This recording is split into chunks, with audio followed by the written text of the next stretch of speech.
The centuries roll backward. The empire breathes again. The air here is thick with the scent of sun-baked earth and river silt, heavy with the memory of a world that once declared itself the center of all creation.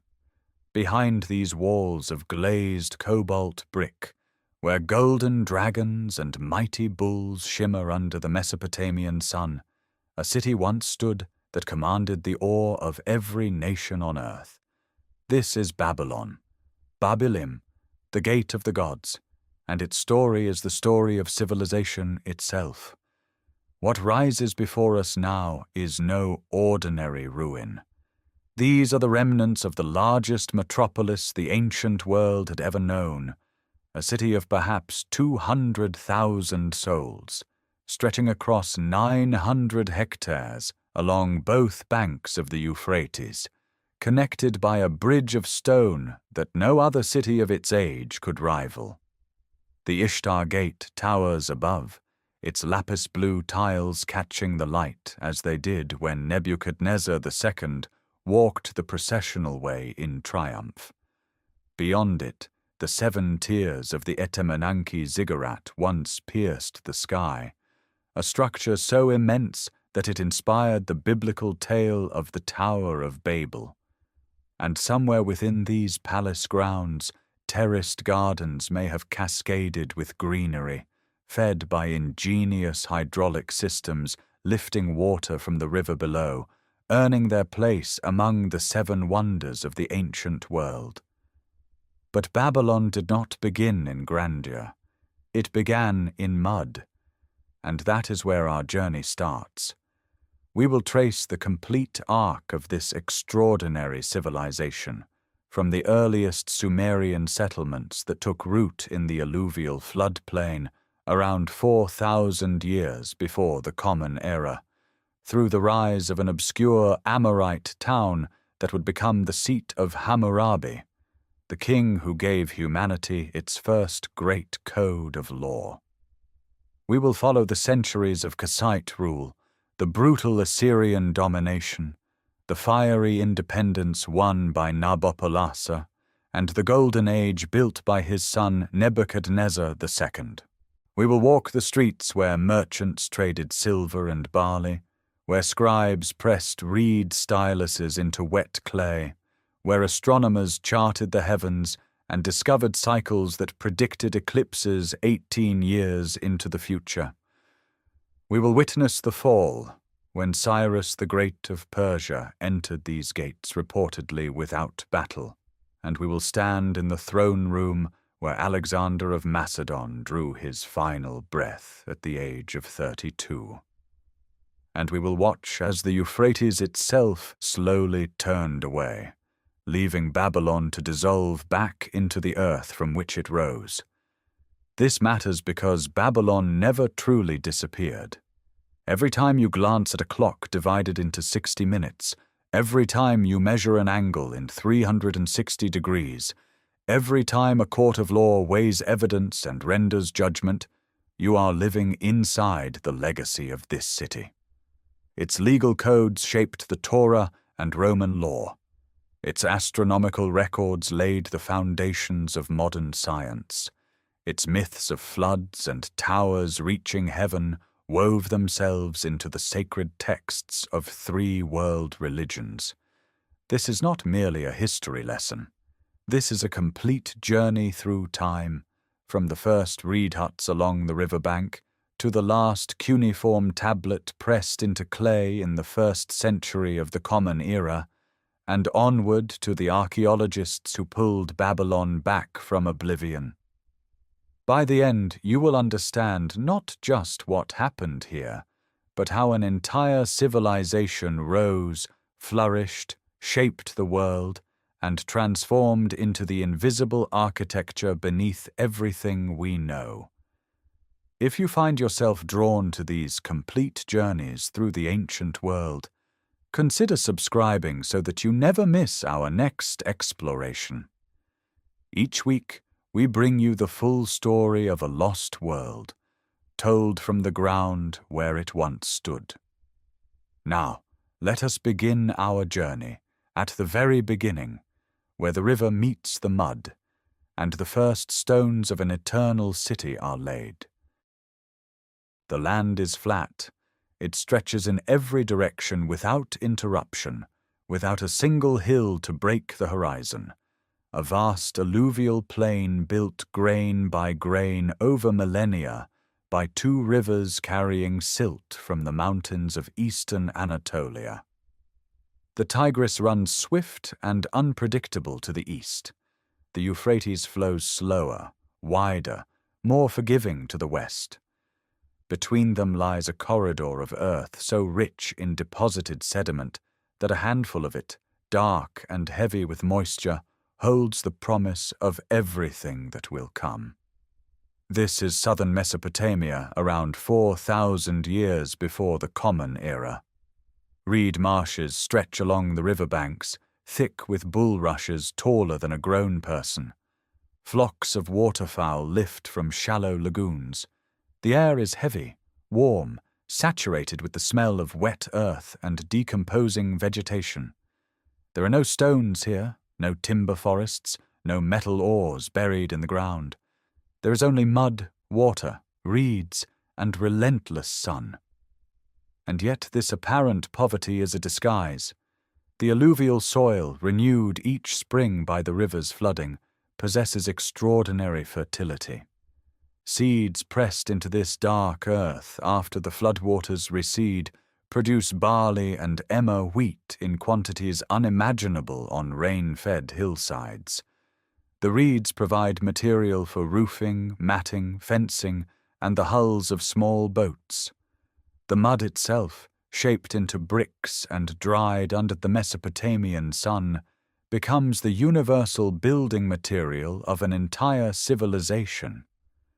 The earliest settlements cluster near the southernmost reaches of the Euphrates, close to where the river once emptied into the Persian Gulf. Eridu, considered by later Sumerian tradition to be the first city ever founded, rises on a low mound surrounded by marshland. Its temple, rebuilt again and again over centuries on the same sacred spot, grows from a modest reed shrine into a mud-brick platform supporting an offering room where fish bones accumulate beside the altar. Farther north, emerges along a branch of the Euphrates, its population swelling as irrigation channels extend the reach of the river's gift.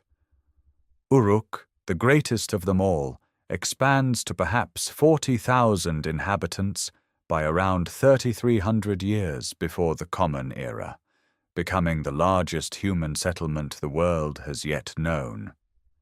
It is at Uruk that something unprecedented appears. Small clay tablets, pressed with the blunt end of a reed stylus, bear marks that are not decoration but information. These earliest examples of cuneiform script, dating to roughly 3,400 years before the Common Era, record quantities of grain, heads of livestock, allocations of labor. Writing does not begin as poetry or prayer. It begins as accounting, born from the need to manage surplus in a society growing beyond the capacity of human memory. The irrigation canals that make this surplus possible are themselves feats of collective organization. Channels must be dug, maintained, cleared of silt each season. Floodwaters must be captured and directed. Disputes over water rights demand adjudication. From these practical necessities, the structures of governance slowly crystallize. Temple administrators, labor coordinators, eventually kings. Along the middle Euphrates, where the river bends through a slightly elevated stretch of plain, a modest settlement exists among dozens of others. It possesses no great temple, no famous dynasty, no distinguishing feature that would mark it for destiny. It is simply a cluster of mud-brick houses near a reliable channel of water, a place where farmers store grain and fishermen dry their catch. Its name, not yet recorded in any surviving text from this early period, will eventually be spoken in every language on earth. The ground beneath it waits, patient and silent, holding the weight of everything that is to come. A man rises from the dust of history, and the world is never the same. Around 2334 before the Common Era, a figure known as Sargon of Akkad seizes power in the city of Kish and begins a campaign of conquest unlike anything Mesopotamia has witnessed. He is not Sumerian.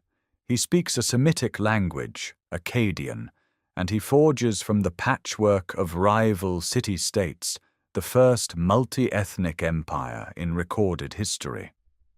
His armies march from the Persian Gulf to the cedar forests of Lebanon, binding together peoples who speak different tongues, worship different gods, and farm different soils under a single centralized authority. The bronze head of an Akkadian ruler, discovered at Nineveh, captures something of this era's fierce ambition. Its hollow eye sockets, once inlaid with precious stones, stare across millennia. The beard is braided with meticulous precision. The lips are set in calm authority. Whether this portrait depicts Sargon himself or his grandson Naram-Sin remains uncertain, but the craftsmanship speaks to an empire wealthy enough and confident enough to cast its kings in metal rather than carve them in soft stone. For nearly a century and a half the Akkadian dynasty holds. Then it fractures. Drought devastates the northern provinces. The Gutians, mountain peoples from the Zagros range, press into the lowlands. By 2154 before the Common Era, centralized Akkadian power has collapsed entirely, and the old Sumerian cities reassert themselves. From this chaos, the city of Ur rises to dominance. Under Ur-Nammu, who founds the third dynasty of Ur around 2112 before the Common Era, southern Mesopotamia is reunified. Ur-Nammu constructs the Great Ziggurat at Ur, a massive stepped structure of mud brick with a core of sun-dried blocks and a skin of kiln-fired facing. Its lowest stage still stands in the Iraqi desert, a monument to administrative precision and theological devotion. Ur-Nammu also composes a law code, the oldest known, predating Hammurabi's by roughly 3 centuries. Its surviving fragments prescribe fines rather than physical punishment, a system of monetary compensation for bodily harm that reveals a society already grappling with abstract principles of justice. The third dynasty of Ur governs through an astonishing bureaucracy. Tens of thousands of cuneiform tablets survive from this period, recording everything from livestock deliveries to labor assignments in state workshops. Scribes track the weight of wool sheared from individual sheep. Messengers carry sealed clay tablets along roads maintained by corvée labor. It is an empire of accountants, and its records reveal the skeleton of organized civilization in extraordinary detail. Yet this system, too, proves brittle. Around 1940 before the Common Era, the Elamites sack Ur and carry away its last king, Ibbi-Sin, in chains. The empire dissolves into competing city-states, and into this vacuum, moving quietly along the trade routes from the Syrian steppe, come the Amorites.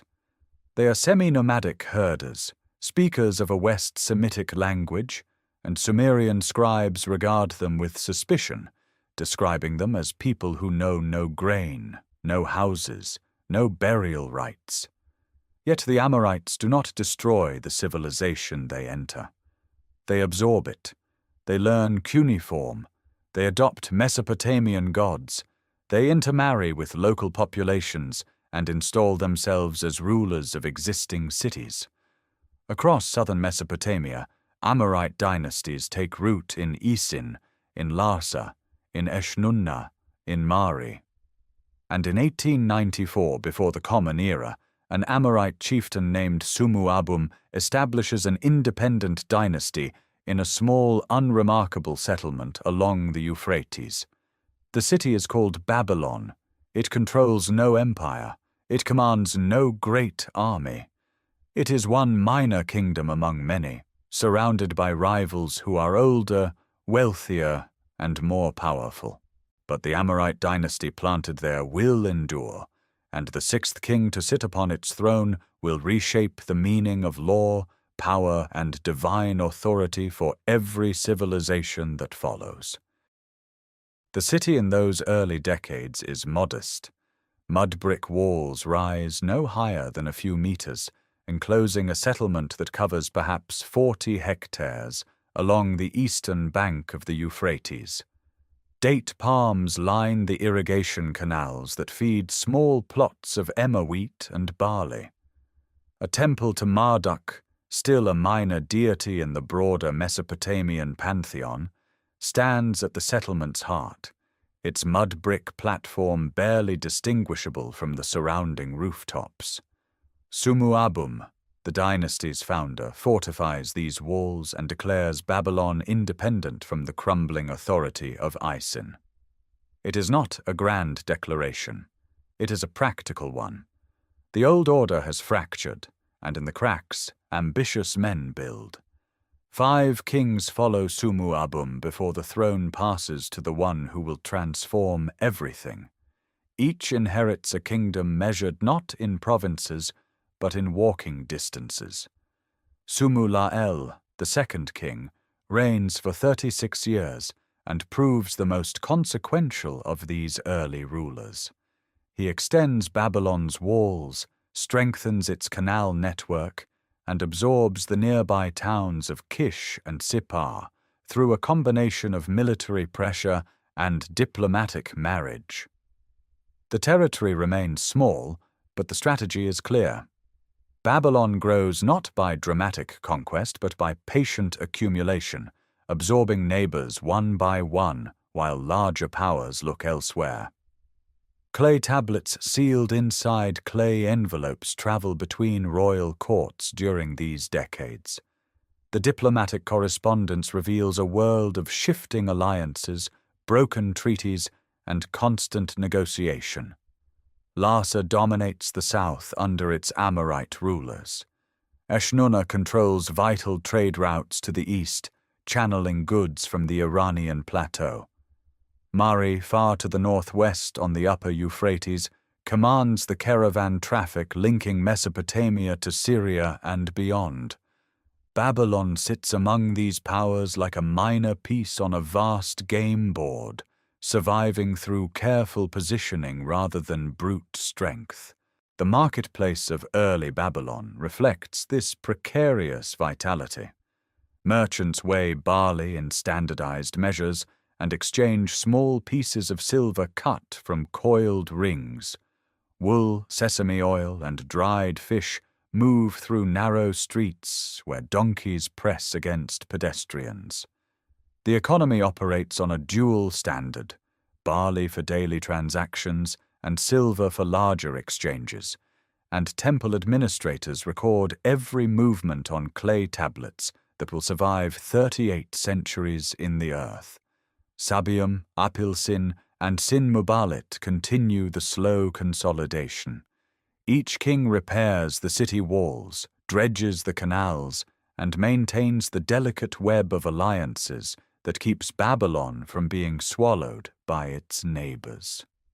Sin-Mubalit, the fifth and final king before Hammurabi, wages war against Larsa and its powerful ruler Rim-Sin, but fails to achieve decisive victory. The kingdom he passes to his son around 1792 before the Common Era is stable, but hemmed in, a middling power in a landscape of rivals. What distinguishes these 5 generations is not military glory, but cultural synthesis. The Amorite rulers speak a West Semitic language at court, yet conduct all administration in Akkadian, the written lingua franca inherited from Sargon's empire. They worship Marduk but honor the entire Sumerian Akkadian pantheon. Their scribes train in the Aduba tradition, copying Sumerian literary texts and mathematical tables onto fresh clay. The result is a hybrid culture, desert vigor grafted onto the deep roots of Mesopotamian civilization, and it produces an administrative class of unusual competence. The temples grow slowly larger. The canal system extends further into the surrounding plain. The population increases as displaced families from war-torn regions settle within Babylon's walls, drawn by its relative stability. By the time Sin-Mubalit's reign ends, Babylon is no longer the insignificant settlement Sumu-Abum had fortified a century earlier. It is a functioning city-state with trained scribes, a professional priesthood, a loyal military, and a treasury fed by trade and agriculture. It lacks only the singular will that can transform a city-state into an empire. That will arrive in the person of the sixth king, a young man who inherits a modest throne and proceeds, over the next 4 decades, to remake the entire world between the 2 rivers. He ascends to the throne at a young age, perhaps 18, inheriting a kingdom surrounded by rivals who are older, wealthier, and far more powerful. The year is 1792 before the Common Era, and the new king of Babylon, Hammurabi, rules a territory that extends barely beyond the city walls and a narrow strip of irrigated farmland along the Euphrates. To the south, Rim-Sin of Larsa controls the ancient Sumerian heartland. To the east, Eshnunna commands the Diyala River Valley. To the northwest, the great palace of Mari dominates the upper Euphrates trade routes. Babylon is hemmed in on every side. The first years of the reign are quiet, almost deceptively so. Hammurabi strengthens fortifications, dredges canals, and rebuilds temples. He writes letters to local governors with an attention to detail that borders on obsessive, adjudicating disputes over stolen livestock, demanding accountings of grain stores, insisting that specific fields be irrigated by specific dates. Clay tablets preserving this correspondence reveal a ruler who governs not from a distant throne, but from within the machinery of administration itself.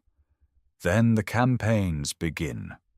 Around 1764, before the Common Era, Hammurabi strikes east, defeating Eshnunna with the help of allied forces. The following year he turns south. Rim-Sin of Larsa, who has ruled for over 60 years and absorbed nearly every city-state in Sumer, falls in 1763. The conquest is decisive. Larsa's vast agricultural wealth and its ancient scribal traditions pass into Babylonian hands. Within a few more years, Hammurabi marches northwest and destroys Mari, razing its magnificent palace, a structure of over 260 rooms, after stripping it of its diplomatic archives. By 1755, the entire alluvial plain from the Persian Gulf to the foothills of Assyria answers to Babylon. Yet military conquest alone does not explain the transformation. What distinguishes this reign is the apparatus of governance that follows each victory. Hammurabi imposes a unified legal framework across his territories. A stele of polished black diorite, standing over 2 meters tall, is carved with 282 laws, written in Akkadian cuneiform. At its summit, a relief depicts the king standing before Shamash, the sun god and divine patron of justice, receiving the rod and ring of authority. The laws beneath address property theft, irrigation disputes, medical malpractice, marriage and divorce, commercial fraud, and the treatment of slaves. They establish graduated penalties based on social class and enshrine the principle of proportional retribution. An eye for an eye, a bone for a bone. The code is not the first legal compilation in Mesopotamian history. Ur-Nammu's laws preceded it by 3 centuries. But Hammurabi's code is the most comprehensive, the most systematically organized, and the most widely distributed. Copies are erected in temples across the empire, ensuring that the law is visible, public, and theoretically accessible to any literate citizen who seeks redress. Canals are extended and deepened under royal command. One waterway, named Hammurabi is the abundance of the people, carries Euphrates water deep into previously dry farmland, transforming marginal steppe into productive fields. The economic base of the empire expands with every new channel cut through the alluvial clay. Tax revenues increase, temple offerings multiply. The scribal schools produce administrators by the hundreds, trained in mathematics, law, and the ancient Sumerian literary tradition that Babylon now claims as its own inheritance. By the final decade of the reign, the king who inherited a minor city-state governs the most powerful kingdom in the known world. Babylon is no longer one city among many. It is the capital, the administrative center, the seat of justice, and the dwelling place of Marduk, whose theological importance rises in direct proportion to his city's political dominance. The transformation is total. A generation earlier, Babylon barely appeared in the diplomatic correspondence of greater powers. Now those powers no longer exist.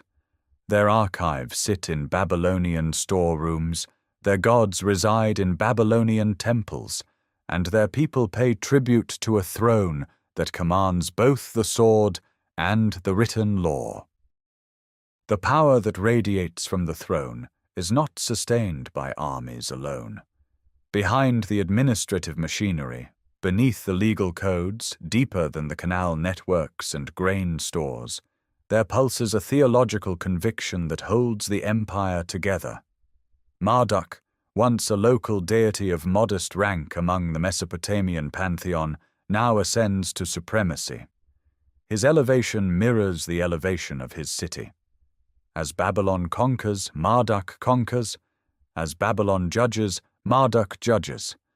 The theology is inseparable from the politics, and both are deliberate.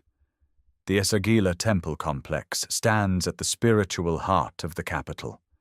Its mud-brick walls, thick and imposing, enclose courtyards where offering tables bear mounds of barley, vessels of sesame oil, and the fat of sacrificed sheep.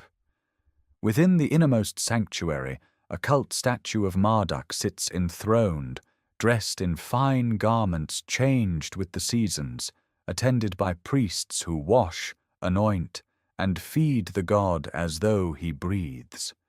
The rituals are not symbolic. They are understood as literally sustaining divine presence on earth. The temple functions simultaneously as a house of worship, an economic institution controlling vast agricultural lands, and a center of learning whose influence reaches every corner of the kingdom.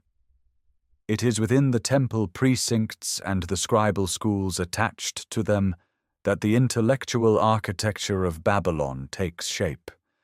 The Adaba, the tablet house, trains young men in the painstaking art of cuneiform. Students sit cross-legged on reed mats, pressing sharpened styluses into tablets of wet clay, copying sign lists, mathematical tables, and literary compositions. The curriculum is rigorous and hierarchical. A student begins with simple wedge impressions and advances over years to complex administrative, legal, and religious texts. The scribal profession is the backbone of imperial governance, producing the clerks, accountants, judges, and priests who administer Hammurabi's centralized state. The mathematics emerging from these schools is remarkably sophisticated. Working within the sexagesimal system inherited from the Sumerians, a base 60 framework of counting, Babylonian scholars solve problems that later centuries will classify as quadratic equations. Clay tablets preserve calculations of area, volume, and the relationships between the sides of right triangles, anticipating principles attributed to Pythagoras by more than 1,000 years. The same base 60 system divides the circle into 360 degrees and the hour into 60 minutes, conventions that will outlast every empire that ever adopts them. On the flat rooftops of temples and administrative buildings, another discipline takes root. Priests trained in celestial observation track the movements of the moon, the visible planets, and the stars, recording their positions against the horizon. These observations are not yet the systematic astronomical diaries of later centuries, but they represent the earliest sustained effort to find order in the heavens. Every celestial event carries meaning. An eclipse portends disaster or divine displeasure. The first appearance of a planet above the horizon signals fortune or war. The sky is a text written by the gods, and the priests of Marduk are its appointed readers. This fusion of religion, law, mathematics, and celestial knowledge forms a single coherent system. The king rules because Marduk grants authority. The law is just because it reflects divine order. The scribe records truth because writing itself is sacred. The astronomer reads the sky because the gods communicate through stars. Nothing exists in isolation. The empire is not merely a political entity, but a cosmological one, a reflection on earth of the order that governs heaven. The Esagila is its axis, the scribal schools its nervous system, and the nightly observation of the stars its ongoing conversation with the divine. This intellectual framework, refined over the 4 decades of Hammurabi's reign, will endure long after the dynasty that created it crumbles into dust, carried forward by generations of scribes who copy, preserve, and transmit the knowledge encoded in soft clay, hardened by fire and time. Hammurabi dies around 1750 before the Common Era, and the empire he built begins to unravel almost immediately. The canals still flow. The scribes still press their styluses into wet clay. The Esagila still receives its daily offerings. But the centripetal force that held rival cities, restive provinces, and conquered peoples together was always the will of a single extraordinary ruler, and that will is now gone.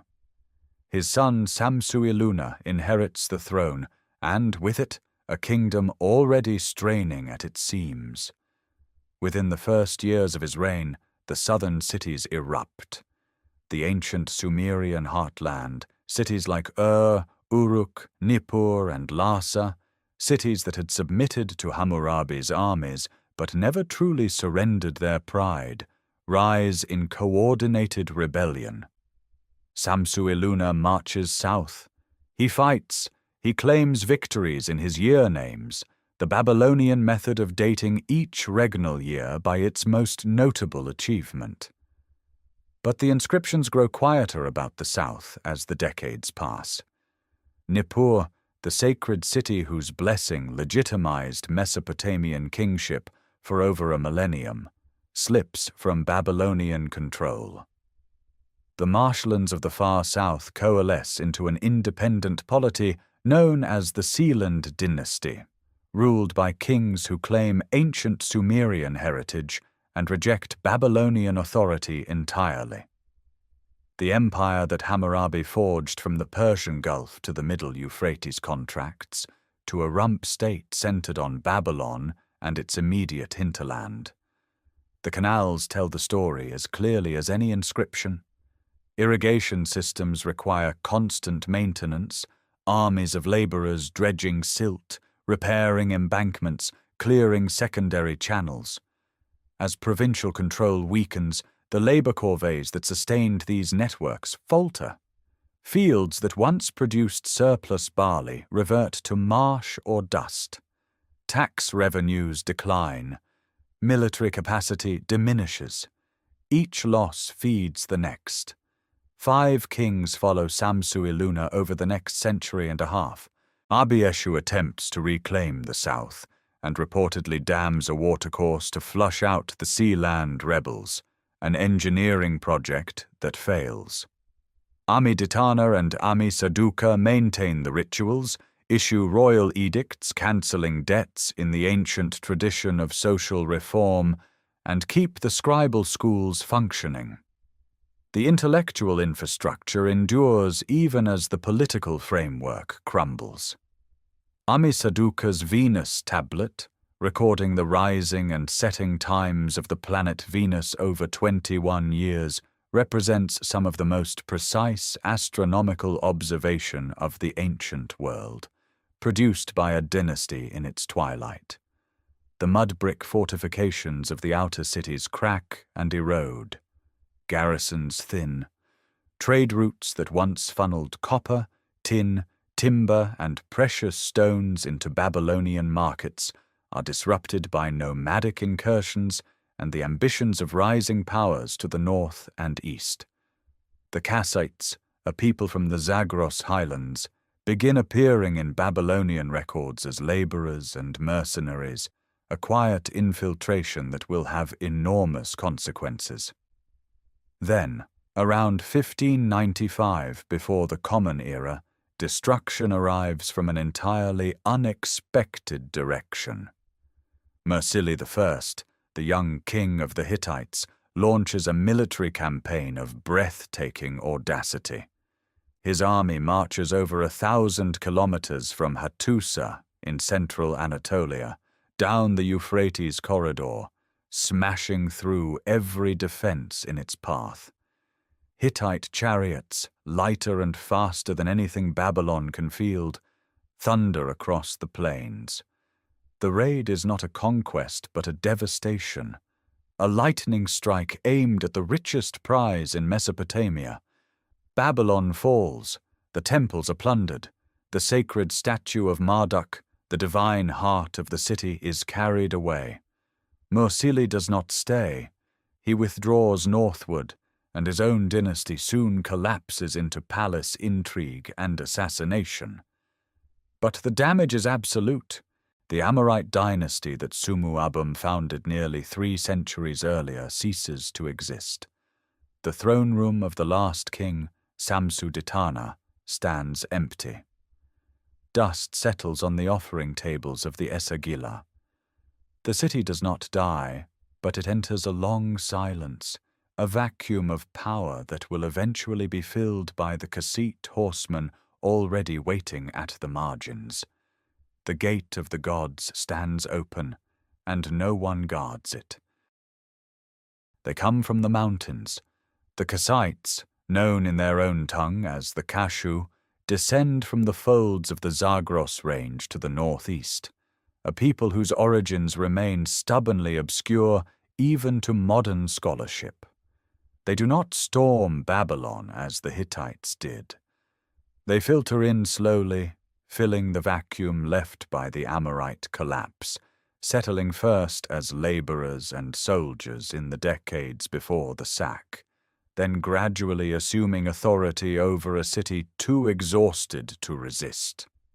By the mid-16th century before the Common Era, a Cassite king sits on the throne of Babylon, and a dynasty begins that will endure for over 4 centuries, the longest continuous reign the city will ever know. The transition is remarkably quiet. No great battle marks the founding. No triumphal inscription boasts of conquest. The Cassites simply arrive, and they stay. What makes their tenure extraordinary is not military glory, but cultural devotion. These mountain people do not impose foreign gods or foreign customs. They adopt the Akkadian language for official use. They worship Marduk at the Esagila with the same reverence as their Amorite predecessors. They study Sumerian texts, copy ancient hymns, and preserve literary traditions that might otherwise have perished in the post-Hittite chaos. The Cassites become more Babylonian than the Babylonians. Kurigalzu I, reigning in the early 14th century before the Common Era, undertakes the most ambitious construction program since Hammurabi. 30 kilometers to the northeast of Babylon, he raises an entirely new city, Dur-Kurigalzu, crowned by a massive ziggurat whose mud brick core still stands today, eroded into a towering stump visible for miles across the flat Mesopotamian plain. Reed matting laid between brick courses for structural reinforcement remains embedded in its walls after more than 3,000 years. The ziggurat rises in stages, its faces oriented to the cardinal directions, a monument declaring that these foreign kings have earned the right to build for the gods. Across the kingdom, carved stone monuments called kuduru appear, a distinctly Cassite innovation. These boundary stones record royal land grants, their surfaces crowded with divine symbols, the crescent of Sin, the 8-pointed star of Ishtar, the horned crown of Anu. Serpents coil along their edges, and carved curses threaten anyone who dares move or deface them. They serve as legal documents, religious artifacts, and works of art simultaneously, each one a small cosmos of Babylonian theology rendered in polished stone. The Cassite kings correspond as equals with the great powers of the late Bronze Age. Clay tablets discovered at Tel El Amarna in Egypt preserve letters exchanged between Cassite Babylon and the court of Pharaoh Amenhotep III. The tone is familial, sometimes petulant. Babylonian kings address the pharaoh as brother. They send lapis lazuli, fine horses bred on Cassite estates, and skilled charioteers. They request gold, complaining that Egypt sends too little.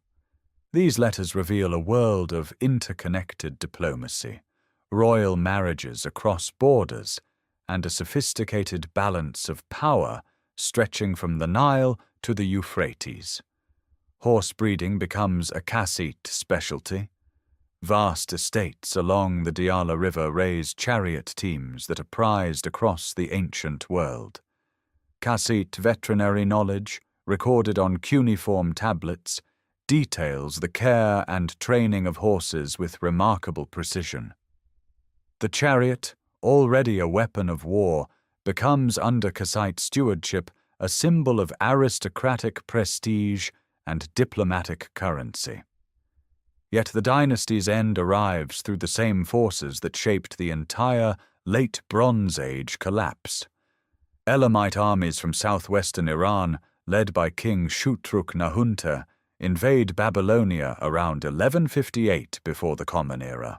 They carry away treasures accumulated over centuries, including the original stele of Hammurabi's law code, hauled to the Elamite capital of Susa, where it will remain buried until French archaeologists unearth it in 1902.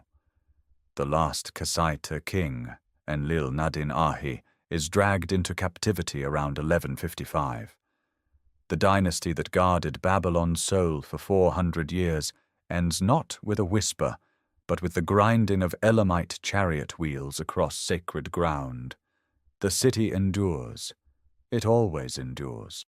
The Elamite triumph is short-lived.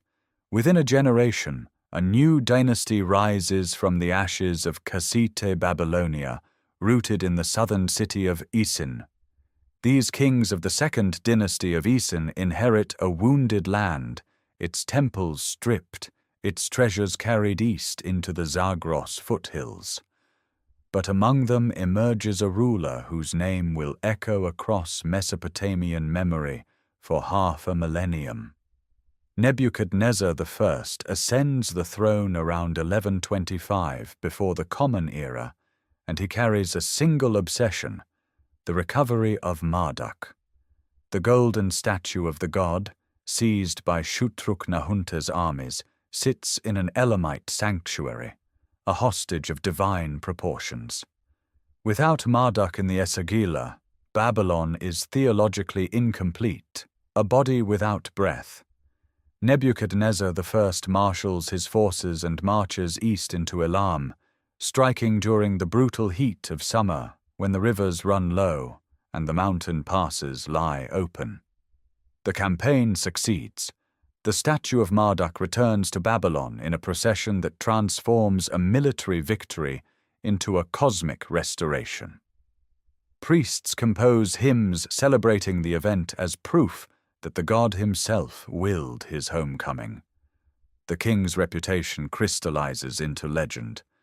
Yet the dynasty of Isin cannot sustain this momentum. Successive rulers face pressure from Aramaean tribal incursions sweeping across the Syrian steppe, disrupting trade routes and destabilizing the countryside. Babylon's political coherence fractures again.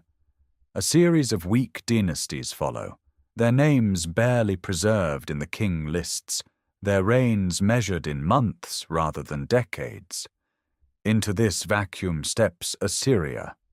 From its heartland along the upper Tigris, the Assyrian Empire expands with methodical ferocity.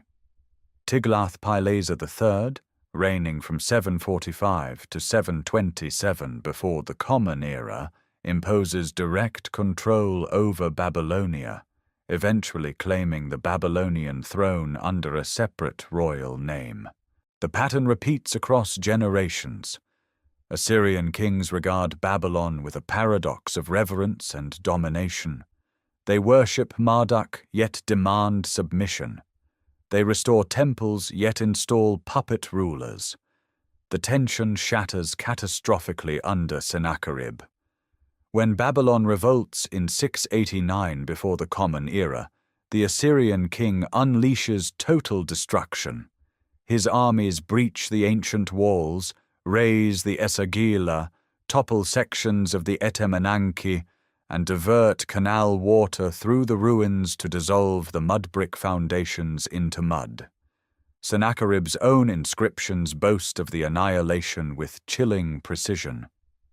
Babylon, the sacred city, becomes a flooded wasteland. The horror of this act reverberates even within Assyria itself. Sennacherib's son Esarhaddon, ascending the throne after his father's assassination, immediately begins rebuilding what his father destroyed. Mud-brick by mud-brick, the Esagila rises again. The Etemenanki is restored. Esarhaddon frames the reconstruction as atonement, claiming the gods themselves decreed that Babylon's punishment had ended. His successor Ashurbanipal continues the policy of cultural patronage, even as Assyrian garrisons patrol Babylonian streets. But each cycle of destruction and rebuilding forges something harder than mud-brick. Babylonian identity crystallizes under pressure. The scribes preserve their traditions with fierce devotion. The priests maintain rituals even in diminished temples. The astronomical diaries continue their nightly observations without interruption. Babylon absorbs the violence inflicted upon it and transforms suffering into permanence. The city becomes not merely a place but an idea, a theological principle that cannot be erased by fire or flood. By the mid-7th century before the Common Era, the Assyrian Empire itself begins to crack. Overextension, civil wars, and mounting pressure from Medes and Scythians weaken the colossus. Babylon watches, waits, and remembers every scar. The moment arrives in 626 before the Common Era. From the marshlands of the Chaldean south, from the reed-choked tributaries where the Euphrates splinters into a labyrinth of channels, a chieftain named Nabopolassar seizes the throne of Babylon. The Assyrian garrison resists. Street fighting erupts through the ancient quarters, bronze blades catching the low winter light between mud-brick walls. But the city itself turns against its occupiers. Babylonians who have endured generations of Assyrian domination join the uprising. Within weeks, the foreign soldiers are driven out, and Nabopolassar stands in the Esagila temple, claiming the hand of Marduk. He is not of royal blood. His inscriptions describe him as a son of nobody, a man of humble origins elevated by divine will. The Assyrian court regards him as a rebel, a marsh chieftain who has overstepped his station. They send armies south to crush the insurrection. For nearly a decade, the war grinds on across the Babylonian heartland. Assyrian forces strike at Nippur, at Uruk, at the canal networks that sustain southern agriculture. Nabopolassar fights a war of attrition, retreating when necessary, counter-attacking when the Assyrian columns overextend. The turning point comes not from Babylonian arms alone, but from the mountains to the east. The Medes, united under their king Cyaxares, have forged a disciplined military force in the Iranian highlands. They share a common enemy. Around 616 before the Common Era, Nabopolassar and Cyaxares seal an alliance, reportedly cemented by a dynastic marriage. The pact transforms a regional rebellion into an existential threat against Assyria. The combined forces close like a vice. In 614, the ancient Assyrian city of Ashur falls to the Medes. Its temples, some standing for over 1,000 years, burn. The smoke is visible for days across the flat Mesopotamian plain. But the true prize lies further north. Nineveh, the Assyrian capital, sprawls along the eastern bank of the Tigris, protected by walls stretching 12 kilometers in circumference, punctuated by 15 monumental gates. Its palaces contain the plundered wealth of a dozen conquered nations. In the spring of 612 before the Common Era, the allied armies converge. Babylonian forces approach from the south. Median cavalry sweeps from the east. The siege lasts approximately 3 months. Ancient sources record that the Tigris itself floods, breaching a section of the city wall. Through that gap, the attackers pour in. Nineveh falls in August of 612. The destruction is total. The great palace of Sennacherib, whose stone reliefs once celebrated the obliteration of Babylon, is consumed by fire. The library of Ashurbanipal, containing tens of thousands of cuneiform tablets, collapses into the burning rubble, where paradoxically the flames bake the clay tablets hard enough to survive for millennia. Sin-shar-ishkun, the last effective Assyrian king, perishes in the conflagration. A remnant Assyrian force retreats westward to Haran, proclaiming a new king. In 609, before the Common Era, Nabopolassar and his allies pursue them. Haran falls. An Egyptian army under Pharaoh Necho II marches north to support the Assyrian remnant, but arrives too late to alter the outcome. The Assyrian Empire, which had dominated the ancient Near East for 3 centuries, ceases to exist. Nabopolassar returns to Babylon in triumph. Foundation inscriptions carved during these years reveal a ruler consumed not only by military victory, but by sacred architecture. He begins restoring the Esagila and the Etemenanki ziggurat, laying new courses of kiln-fired brick stamped with his name. The inscriptions speak of Marduk choosing him, of divine destiny fulfilled, of a city reborn from humiliation into sovereignty. The Chaldean warriors who fought beside him wear bronze scale armor and carry iron-tipped spears, their shields round and riveted. They patrol streets that are already being widened, replanned, reimagined. Nabopolassar envisions a Babylon worthy of its theological claim as the center of the cosmos. He will not live to see the vision completed. His health declines in the years following the great victories. But his son, the crown prince who commanded the Babylonian wing at the fall of Haran, already demonstrates the military genius and architectural ambition that will surpass even his father. The dynasty is young. The empire is vast. The building has only just begun. The crown prince receives word of his father's failing health while camped along the upper Euphrates, his army already positioned for the confrontation that will define the century. It is the summer of 605 before the Common Era, and the forces of Pharaoh Necho II hold the fortified city of Carchemish, a strategic crossing point where trade routes from Anatolia, Mesopotamia, and the Mediterranean converge. Egyptian garrisons have occupied this stretch of the river for 4 years, ever since Necho marched north to prop up the collapsing remnants of Assyrian resistance.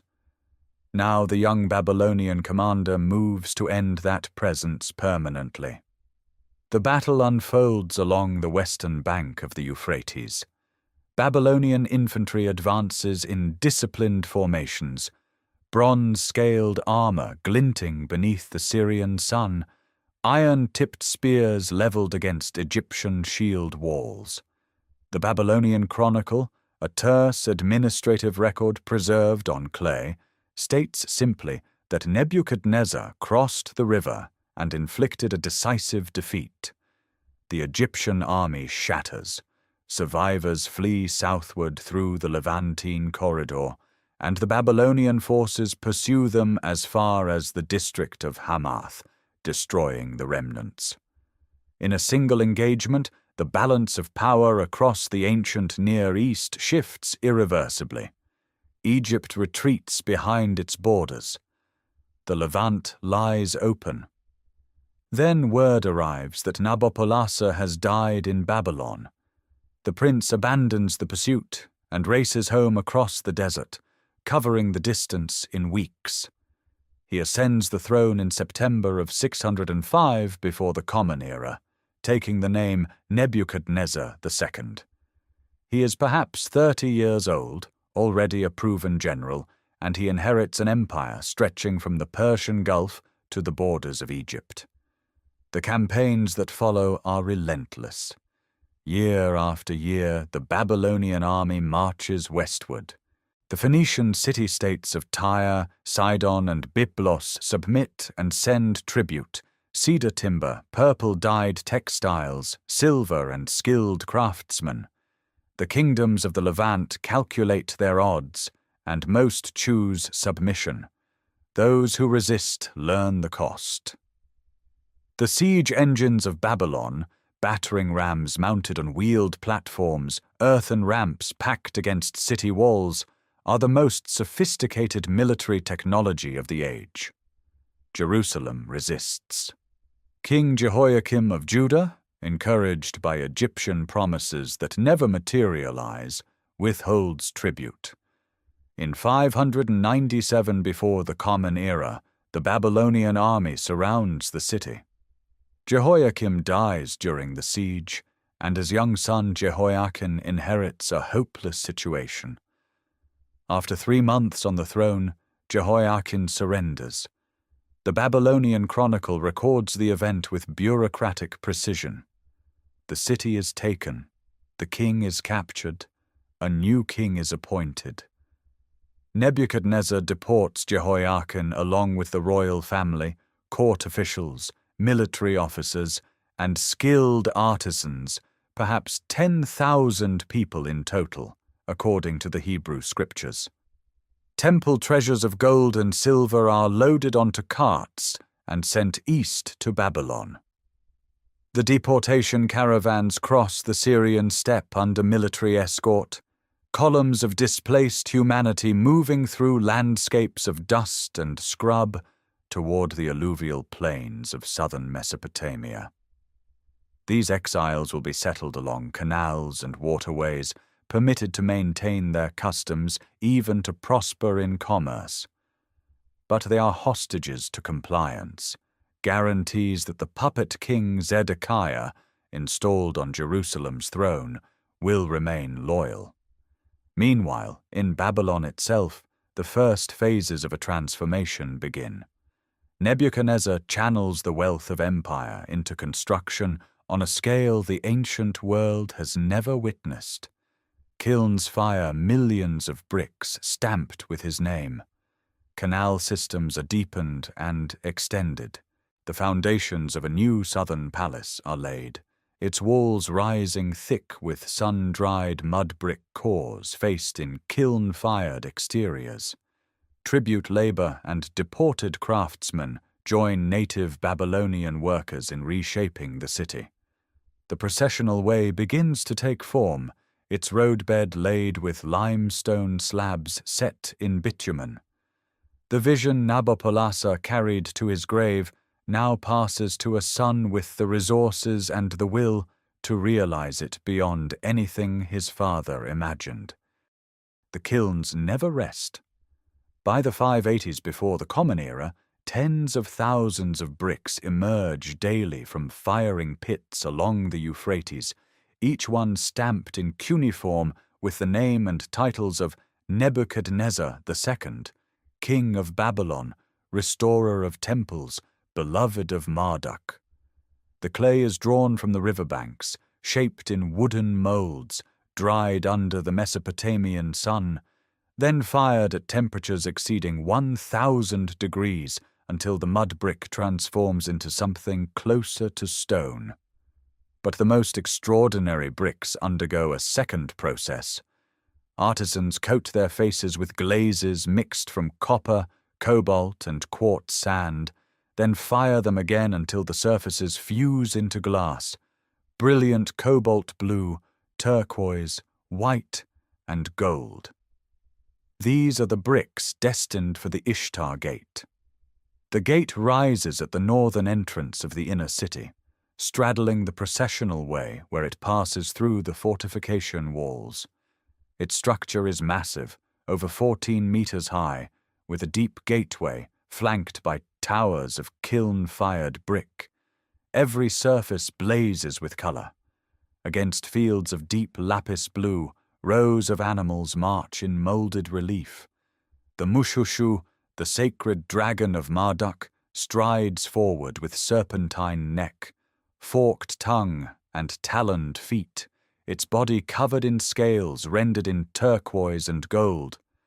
Alternating with the dragons, the aurochs bull of the storm god Adad steps powerfully, its muscular form picked out in white and gold against the cobalt ground.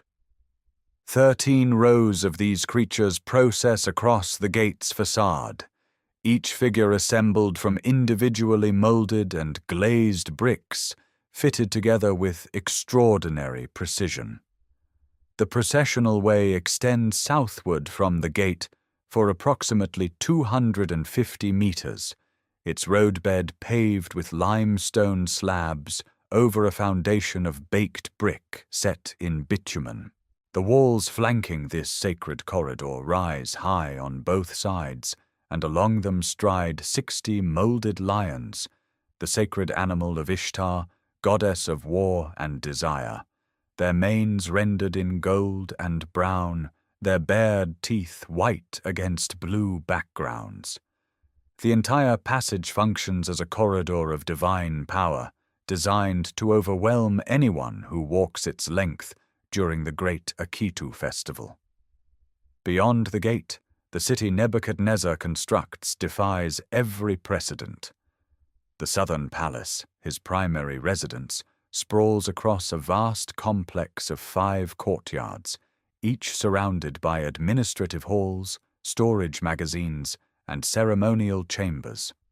The throne room alone stretches over 50 meters in length, its exterior facade decorated with glazed bricks depicting columns of stylized palms and lotus flowers in blue, white, and yellow.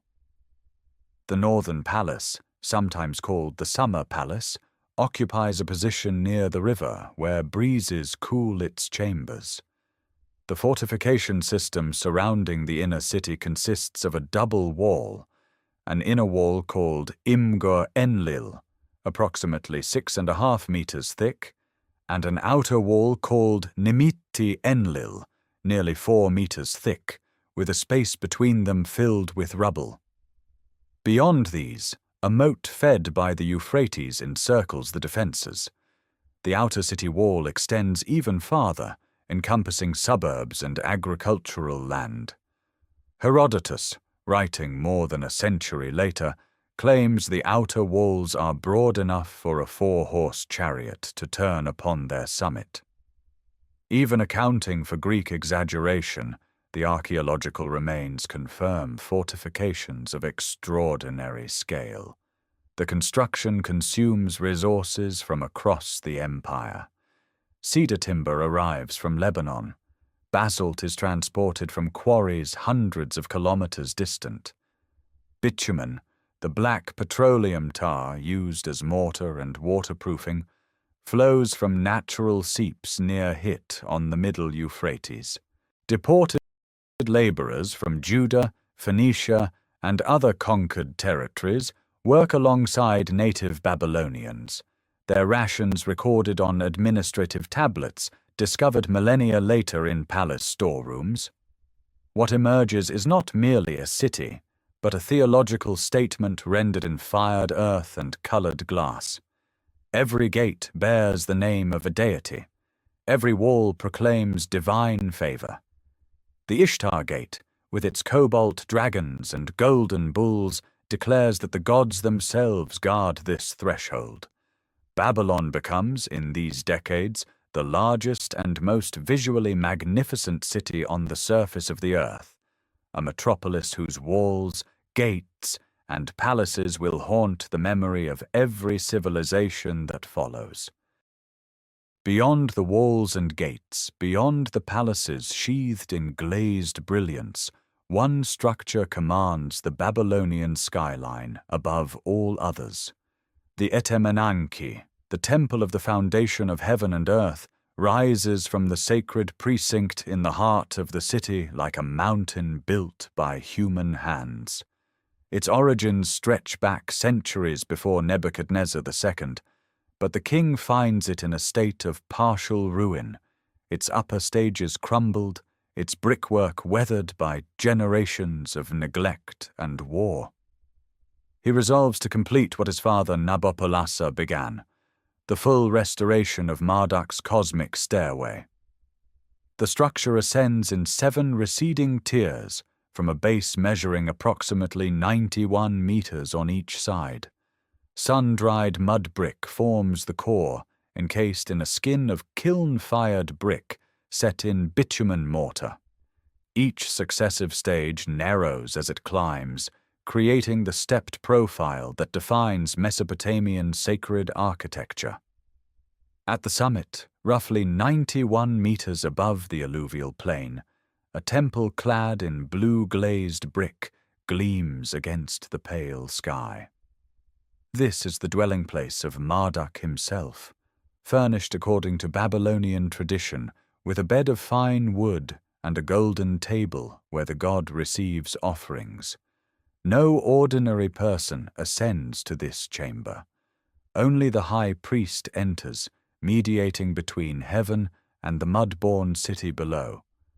Nebuchadnezzar's own inscriptions, pressed into foundation cylinders buried within the structure, record his devotion to the project. He describes cladding the ziggurat in baked brick and brilliant blue stone, raising its peak to rival the heavens. The Etemenanki becomes the axis around which the entire sacred precinct revolves, flanked by the Esagila temple at its base, connected by courtyards where priests perform daily rites of purification and offering. Herodotus, writing more than a century after Nebuchadnezzar's death, describes the ascent as a spiral ramp winding around the exterior, with resting stations along the route. Whether his account reflects direct observation or second-hand report remains debated, but the scale he conveys aligns with the archaeological footprint uncovered by Robert Koldewey's excavations beginning in 1899. This tower almost certainly inspires the biblical narrative of Babel, a structure reaching toward heaven, a monument to human ambition in the land of Shinar. The Hebrew authors, many of them exiles dwelling within sight of the ziggurat, transform the physical reality into theological parable. Then there are the gardens. The Babylonian priest Berossus, writing in the 3rd century before the Common Era, attributes them to Nebuchadnezzar, claiming the king built elevated terraces planted with trees to console a wife who missed the green mountains of her homeland. Greek and Roman writers, Diodorus Siculus, Strabo, Philo of Byzantium, elaborate the image into one of the 7 wonders of the ancient world.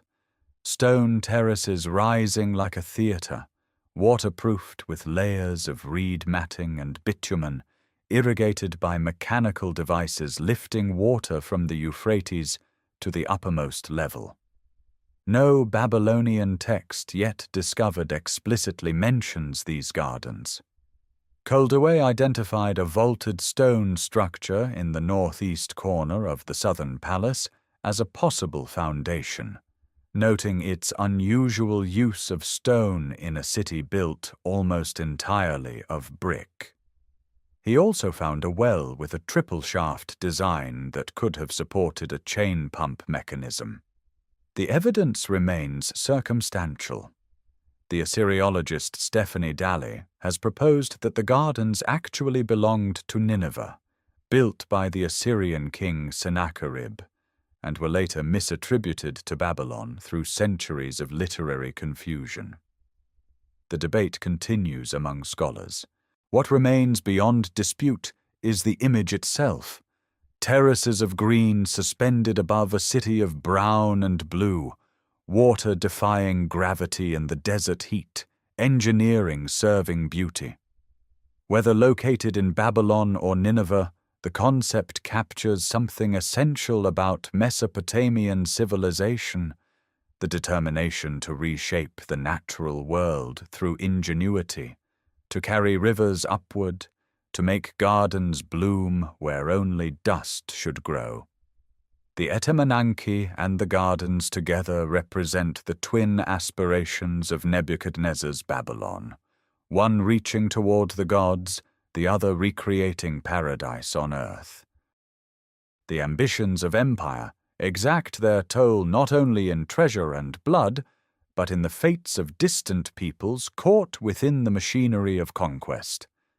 By the late 580s before the Common Era, Nebuchadnezzar II turns his attention once more toward the rebellious western provinces, where the small kingdom of Judah has become a persistent irritant along the strategic corridor linking Mesopotamia to Egypt. The geopolitical calculus is straightforward. Judah sits astride the land route between the 2 great powers of the ancient world. Its king, Zedekiah, installed as a vassal by Nebuchadnezzar himself after the first deportation of 597, has broken his oath of loyalty. Egyptian whispers have reached Jerusalem. Pharaoh Apries promises military support if Judah will rise against Babylon. Zedekiah gambles on Egyptian intervention. It is a catastrophic miscalculation. In 588 before the Common Era, the Babylonian army arrives before the walls of Jerusalem. Siege ramps of packed earth rise against the fortifications. Battering rams, mounted on wheeled platforms and sheathed in dampened hides against fire, pound the ancient stones. The siege stretches through 18 agonizing months. Inside the walls, famine tightens its grip. Egyptian forces briefly march north, causing the Babylonians to lift the siege momentarily, but Apries withdraws without engaging. The respite evaporates. The rams resume their rhythm. In the summer of 586, the walls are breached. Zedekiah flees toward the Jordan Valley under cover of darkness, but is captured near Jericho. Babylonian soldiers pour through the broken fortifications. The city burns. Solomon's temple, the sacred heart of Judean worship for nearly 4 centuries, is stripped of its bronze pillars, its golden vessels, its ritual furnishings. Then it is set ablaze. The cedar beams that once perfumed the Holy of Holies feed a conflagration visible for miles across the Judean hills. The deportation columns form along dusty roads stretching northeast across the Syrian desert. Thousands of Judeans, priests, artisans, scribes, soldiers, the educated and the skilled, march toward Babylon, joining those already exiled a decade earlier. They settle along the irrigation canals of southern Mesopotamia, at communities like Tel Abib on the Chabar Canal, where the prophet Ezekiel has already been preaching among the first wave of deportees. The exiles do not vanish into the Babylonian population. Something remarkable occurs instead. Stripped of their temple, their monarchy, their land, the Judean community begins a transformation that will reshape the history of religion. The rituals that once required a physical sanctuary, animal sacrifice, priestly mediation, the presence of the divine in a specific place, give way to practices portable enough to survive displacement. Scripture becomes the new temple. The Torah takes shape as a written text of binding authority. Communal prayer gatherings emerge, precursors to the synagogue. The Sabbath gains heightened importance as a marker of identity in a foreign land. The lament of Psalm 137 captures the anguish with devastating precision, the exiles weeping by the rivers of Babylon, hanging their lyres on the willows, unable to sing the songs of Zion in a strange land. Yet within that grief lies a fierce determination to remember, to preserve, to transmit. Babylonian scribal techniques influence the very medium of preservation. Judean scribes adopt Aramaic script. They compile, edit, and codify traditions that might otherwise have fragmented and disappeared. The destruction of Jerusalem and its temple becomes the crucible in which Judaism as a text-centered, diaspora-capable faith is forged. The theological crisis of exile. How could the God of Israel permit the destruction of his own house? Produces some of the most profound religious literature in human history.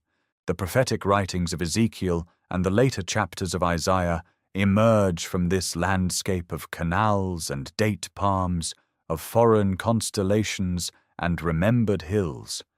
Nebuchadnezzar's administrative records, recovered from the vaults of the southern palace, confirm the presence of Judean captives receiving rations of oil and barley, including Jehoiakim, the deposed king taken in the earlier deportation.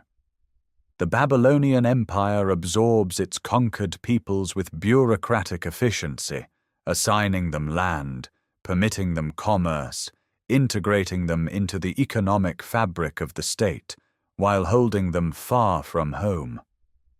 The rivers of Babylon flow on, carrying silt from the northern mountains to the southern marshes.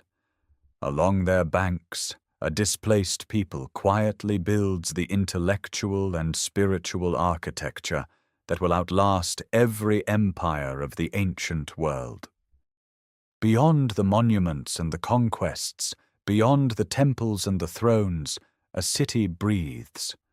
Babylon in the early 6th century before the Common Era is not merely a capital of empire, but a living organism of nearly 200,000 souls, and the rhythms of their existence pulse through 900 hectares of packed earth, mud brick, and canal water stretching along both banks of the Euphrates. The river bisects the metropolis like a slow arterial vein. A stone bridge, its piers resting on boat-shaped foundations of baked brick, sealed with bitumen, connects the eastern and western halves of the city. Each morning, donkey carts loaded with barley sacks and ceramic vessels clatter across its span, their wooden wheels grinding against stone pavement worn smooth by decades of commerce. The bridge is an engineering marvel of its age, and the current beneath it carries not only silt, but the sewage and runoff of a vast urban population channeled through clay drainage pipes embedded beneath the streets. Those streets radiate outward from the great processional arteries in a dense, irregular web. The main thoroughfares run broad and straight, wide enough for ritual processions and military parades, but the residential lanes that branch from them narrow quickly into shaded corridors, barely wide enough for two men to pass abreast. Mud brick walls rise on either side, their surfaces plastered with river clay and whitewashed against the punishing sun. The air in these passages carries the scent of baking flatbread, of sesame oil heating in clay pots, of animal dung drying on rooftops for fuel. The houses themselves follow a pattern refined over millennia. A single modest doorway opens from the street into a central courtyard, open to the sky, around which all domestic life revolves.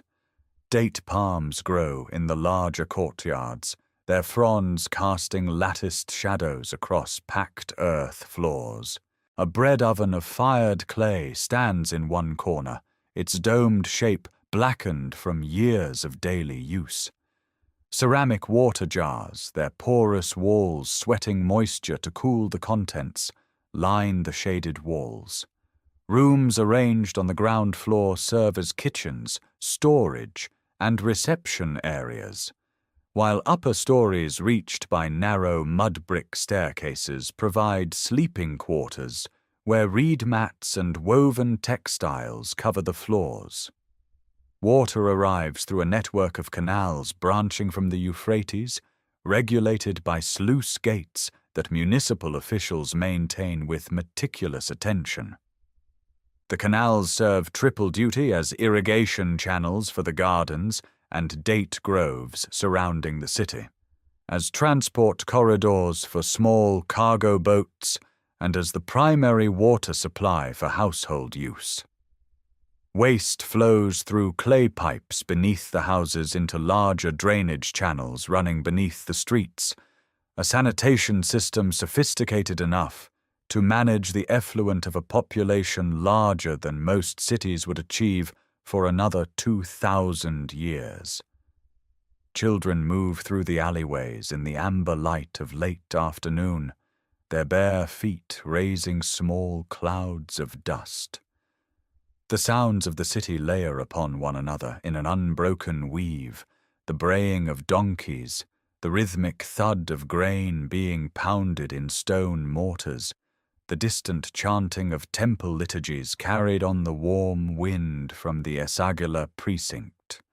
Rooftops serve as additional living space in the breathless summer months, and at dusk families gather there to eat meals of barley porridge, dates, fish from the river, and onions pulled from courtyard gardens.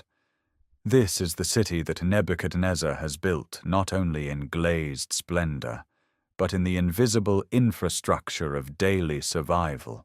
The walls may dazzle foreign ambassadors, and the ziggurat may pierce the heavens, but the true measure of Babylon lies here, in the courtyard homes where bread rises in clay ovens, where water flows through engineered channels, where 200,000 lives unfold in the ordered intimacy of the oldest metropolis on earth.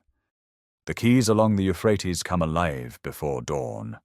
Porters haul sacks of barley from flat-bottomed riverboats, while overseers scratch tallies into damp clay, recording each delivery before the morning heat bakes the tablets firm. Babylon, in the 6th century before the Common Era, is not merely a city of temples and palaces. It is the commercial heart of the known world, a place where wealth is measured in silver shekels and barley bushels, where fortunes are made on credit, and where a single merchant family can wield influence rivaling that of priests. The Egibi family stands as the most documented example. Their archive, recovered from the ruins of their residential quarter, spans 5 generations and contains over 1,700 cuneiform tablets. These are not literary texts or royal inscriptions. They are contracts, promissory notes, receipts, land leases, and loan agreements. The Egibis lend silver at interest, manage agricultural estates on behalf of absentee owners, collect rents, and broker the sale of urban properties. They operate in essence as bankers centuries before the concept carries a name. A single tablet might record a loan of 5 minas of silver at 20% annual interest, secured against a date palm orchard on the outskirts of Borsippa. Another documents the purchase of a slave for 1/3 of a mina, with witnesses listed and cylinder seals pressed into the clay as signatures. Silver and barley function as dual currencies. Small daily transactions, a jar of sesame oil, a bundle of reed fuel, are reckoned in barley. Larger dealings in land, slaves, and long-distance trade settle in weighed silver, cut from coils or rings and verified on balance scales. There is no coinage yet. Every payment requires weighing, and the potential for fraud keeps the scales themselves under temple oversight. The scribal class makes all of this possible. Trained from youth in the cuneiform script, scribes serve as the notaries, accountants, and legal witnesses of Babylonian commerce. Their reed styluses press wedge-shaped marks into palm-sized tablets that record everything from warehouse inventories of Anatolian copper and Indian carnelian to the terms under which a debtor may work off an obligation through labor. Without the scribe, no contract holds force, no debt is enforceable, no property transfer is legitimate. Slavery forms the base layer of this economy. Slaves arrive through war, debt default, birth to enslaved mothers, or sale by impoverished families. They work in households, temples, and commercial enterprises. Yet Babylonian slavery is not monolithic. Slaves can own property, conduct business on behalf of their masters, and in some cases accumulate enough wealth to purchase their own freedom. Sale contracts specify physical descriptions, health conditions, and guarantees against prior claims of ownership, treating human beings with the same contractual precision applied to livestock or real estate. Long-distance trade routes feed the city's insatiable markets. Timber from Lebanon arrives via overland caravan. Copper flows from the mines of Anatolia. Lapis lazuli travels from the mountains of modern Afghanistan. Textiles woven in Babylonian workshops, fine wool dyed with imported materials, move outward toward Egypt and the Mediterranean coast. The Euphrates itself serves as the principal artery, carrying goods downstream from northern Syria and upstream from the Persian Gulf, where merchants trade in pearls, dates, and dried fish. Temple institutions participate directly in this commercial web. The Esagila and the Ezida at Borsippa own vast tracts of farmland, employ hundreds of laborers, and extend credit from their accumulated stores of silver and grain. The boundary between sacred and commercial life barely exists. A priest may also be a landlord. A merchant may fund temple renovations to secure divine favor and social prestige. This is the engine beneath the glazed splendor, a system of credit, contract, and calculated risk that binds farmer to merchant, scribe to temple, slave to master, and Babylon to every corner of the ancient world. The sacred precinct of the Esagila stands at the spiritual heart of Babylon, a vast temple complex enclosed within mud-brick walls that have been rebuilt, restored, and sanctified across more than 1,000 years. Within its innermost chamber rests the cult statue of Marduk, a figure seated upon a throne of gold, its surface plated in precious metal, its eyes set with polished stones that catch the lamplight and seem to breathe with divine awareness. Cedar beams overhead release their resinous fragrance into air, thickened with incense smoke. Offerings of roasted lamb, dates, beer, and fine oil crowd the altar tables, replenished multiple times each day by priests who approach barefoot in white linen garments, their heads shaved, their bodies ritually purified in the waters of the Euphrates before dawn.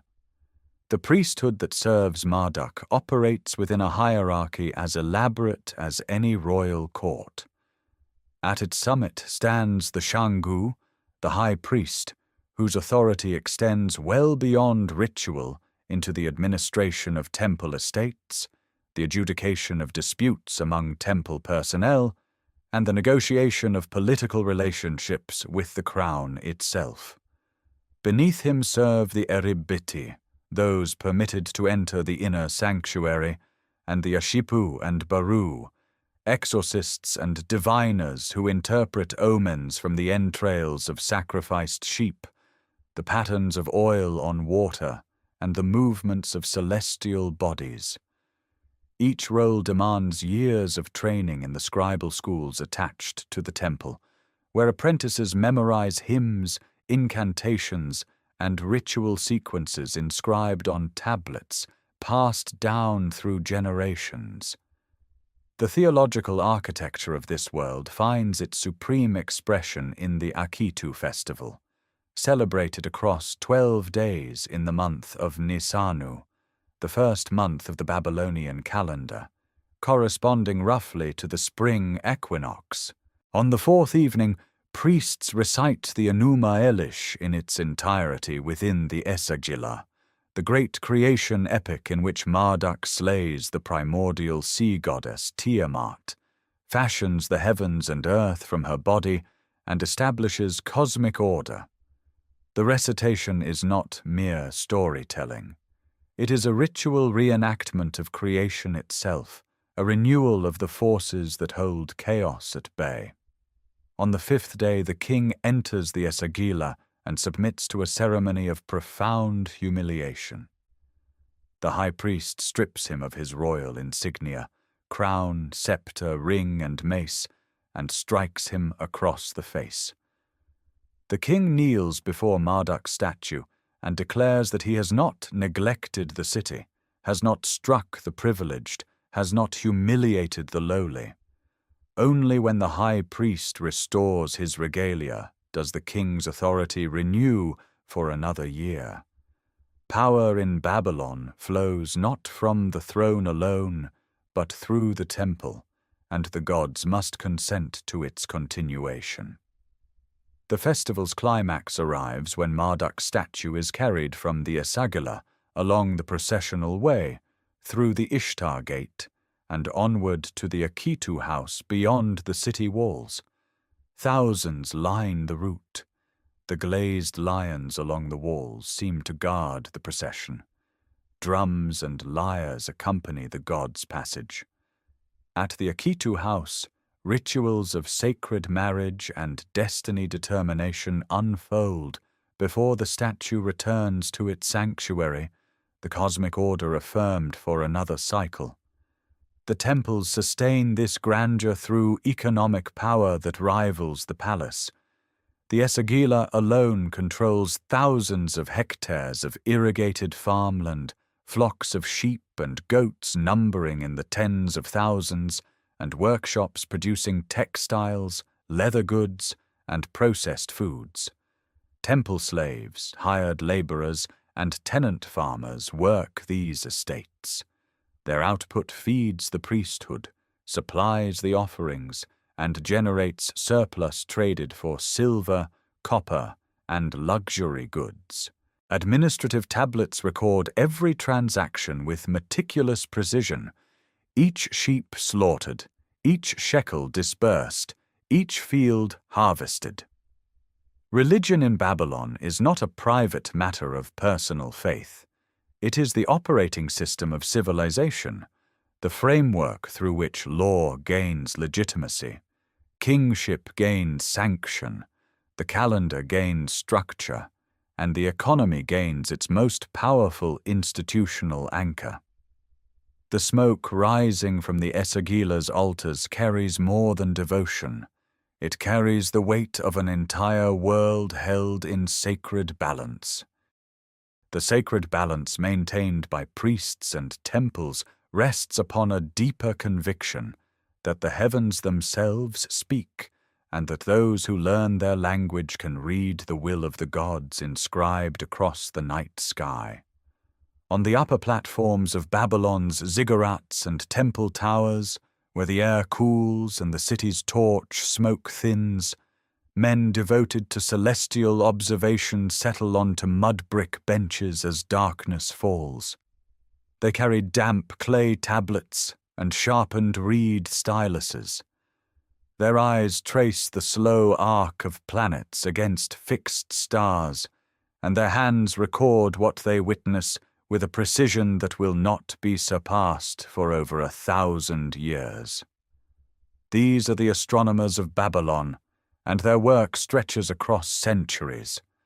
The Emul Apin star catalogue, compiled around 700 before the Common Era, organizes the visible heavens into 3 broad bands named for the gods Anu, Enlil, and Ea. It lists the rising dates of 36 stars and constellations, charts the path of the moon through the zodiac, and records the intervals between planetary appearances with painstaking accuracy. This is not poetry. It is systematic empirical observation, repeated night after night, generation after generation, accumulated into an archive of celestial data unmatched in the ancient world. From this archive emerges one of humanity's greatest intellectual achievements, the discovery of the Saros cycle.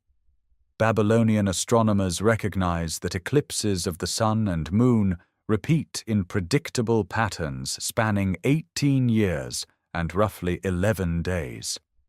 This insight transforms eclipse prediction from divine mystery into calculable science.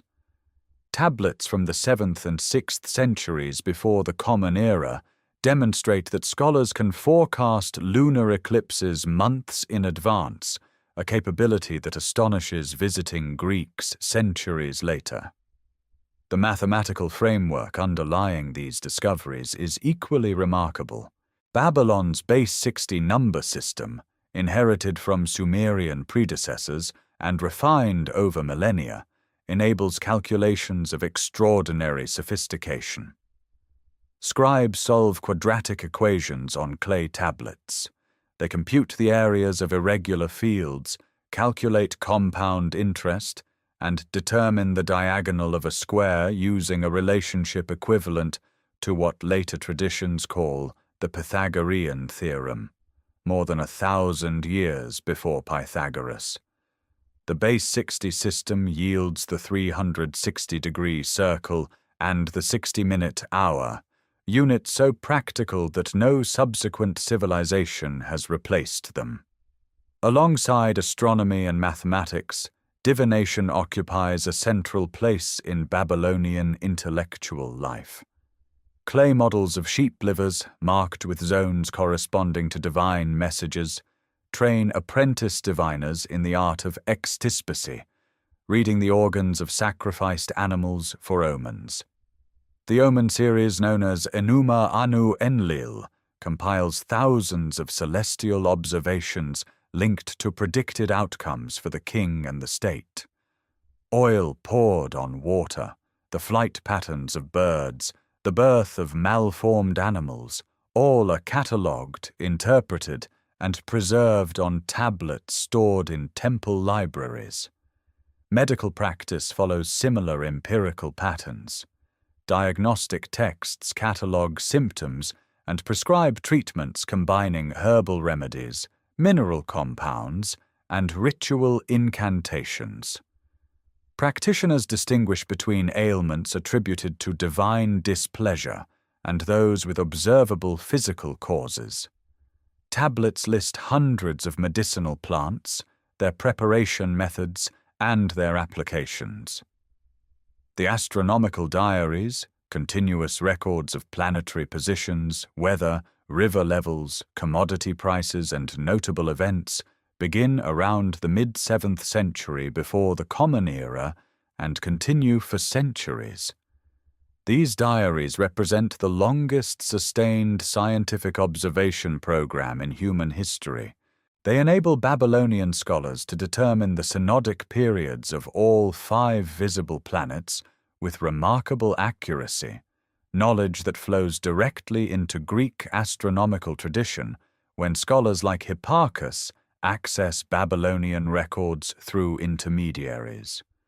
Every measurement, every recorded eclipse, every computed planetary period rests on the same conviction that animates the temples below, that the cosmos operates according to discernible patterns, and that patient, disciplined observation can reveal them. The astronomers on their platforms and the scribes in their workshops are not merely servants of superstition.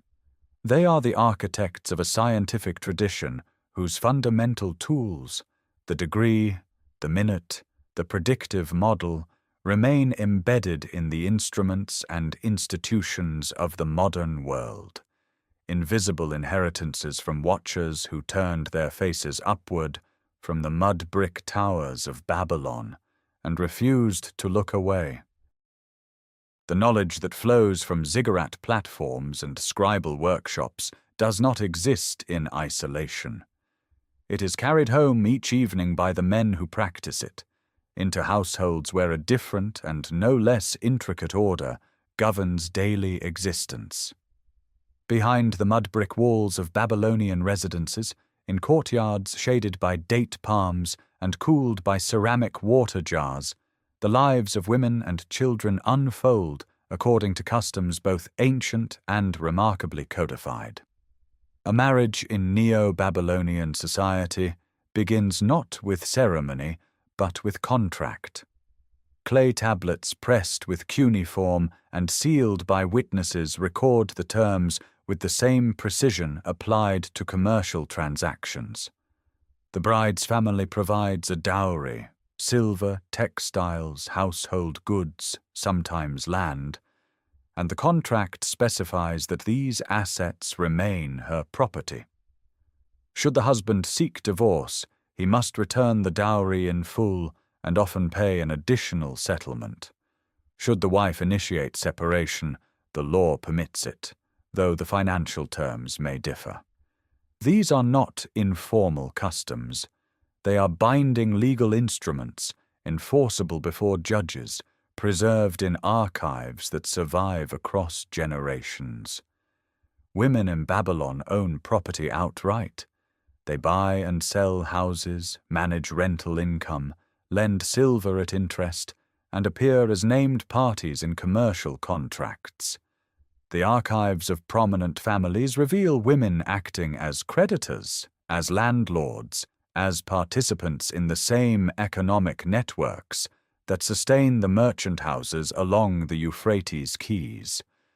The law does not grant them identical standing to men in every domain, but the distance between their legal personhood and that of women in later classical societies is striking. Within the temple precincts, a distinct class of women occupies positions of genuine institutional authority. The Naditu priestesses, particularly well documented at the city of Sippar, live in cloistered communities attached to the temple of the sun god Shamash. They manage substantial agricultural estates belonging to the temple, oversee tenant farmers, and conduct business transactions recorded on tablets bearing their personal cylinder seals. Forbidden from bearing children in some periods, they adopt heirs to manage their accumulated wealth. Their economic footprint rivals that of many male officials. Domestic life centers on the courtyard house, where women oversee textile production, one of Babylon's most valuable industries. Horizontal looms occupy shaded corners, and the rhythmic work of spinning wool and weaving cloth occupies hours that stretch from morning into the amber light of late afternoon. Textiles serve as currency, as dowry goods, as temple offerings. The labor of women's hands is woven into the economic fabric of the empire itself. Children enter this world under precarious conditions. Infant mortality runs high, and protective measures reflect the depth of parental anxiety. Small clay plaques depicting the demon Lamashtu, lion-headed, donkey-toothed, clutching serpents, hang in birthing rooms as apotropaic devices. Incantations inscribed on amulets invoke benevolent spirits to guard newborns through the dangerous first weeks.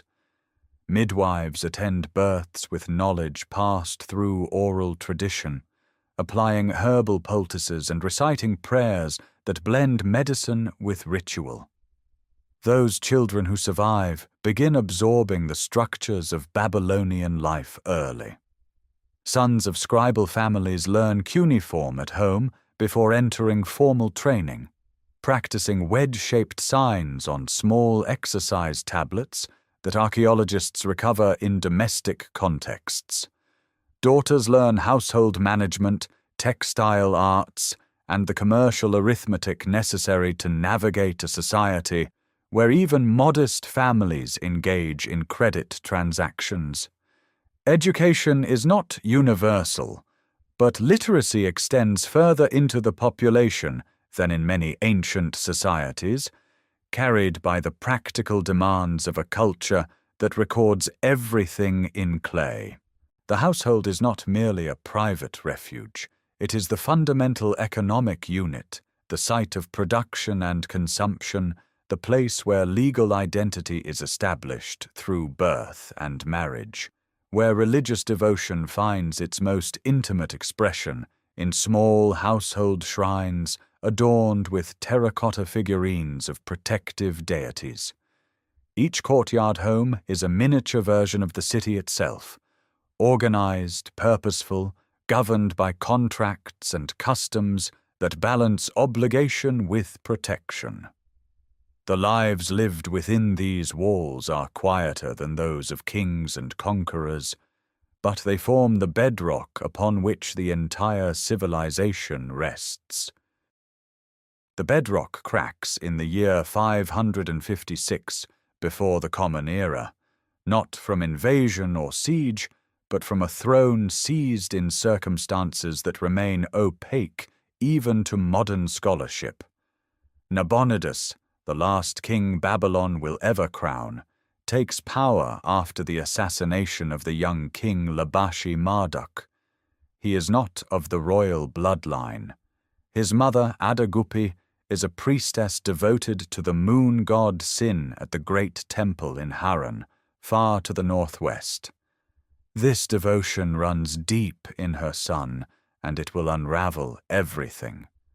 From the earliest months of his reign, Nabonidus lavishes attention on Sin. He restores the Ehulhul temple in Haran, commissions stelae carved with the crescent moon emblem, and speaks of the moon god in terms that Babylonian tradition reserves for Marduk alone. The Esagila priesthood watches with growing alarm. For over 1,000 years, Marduk has stood supreme in the Babylonian pantheon, his festival the axis around which political legitimacy turns. A king who neglects Marduk neglects the covenant that binds heaven to earth. Then Nabonidus does something unprecedented. Around 550 before the Common Era, he departs Babylon for the distant oasis of Tamar in the Arabian desert, more than 1,000 kilometers to the southwest. He remains there for approximately 10 years. The reasons are debated: control of lucrative trade routes, religious devotion, political exile from a hostile priesthood. But the consequences are undeniable. The Akitu festival, which requires the king's physical presence to clasp Marduk's hand and receive divine mandate, cannot be performed. Year after year, the ceremony goes uncelebrated. The theological heart of Babylon stops beating. In the king's absence, his son Belshazzar governs as regent. He commands the army and administers the empire, but he cannot perform the sacred rites reserved for the crowned king. Ration tablets and administrative records from this period show a functioning bureaucracy, yet the temples seethe with resentment. Priestly chronicles, composed after the fact and likely colored by bias, paint Nabonidus as a heretic and a madman. Meanwhile, to the east, a power consolidates with terrifying speed. Cyrus II of Persia defeats the Median king Astyages, conquers the Lydian empire of Croesus, and absorbs vast territories stretching from Anatolia to the Iranian plateau. By the time Nabonidus finally returns to Babylon around 543 before the Common Era, the Persian Empire encircles Mesopotamia like a closing fist. The end comes swiftly.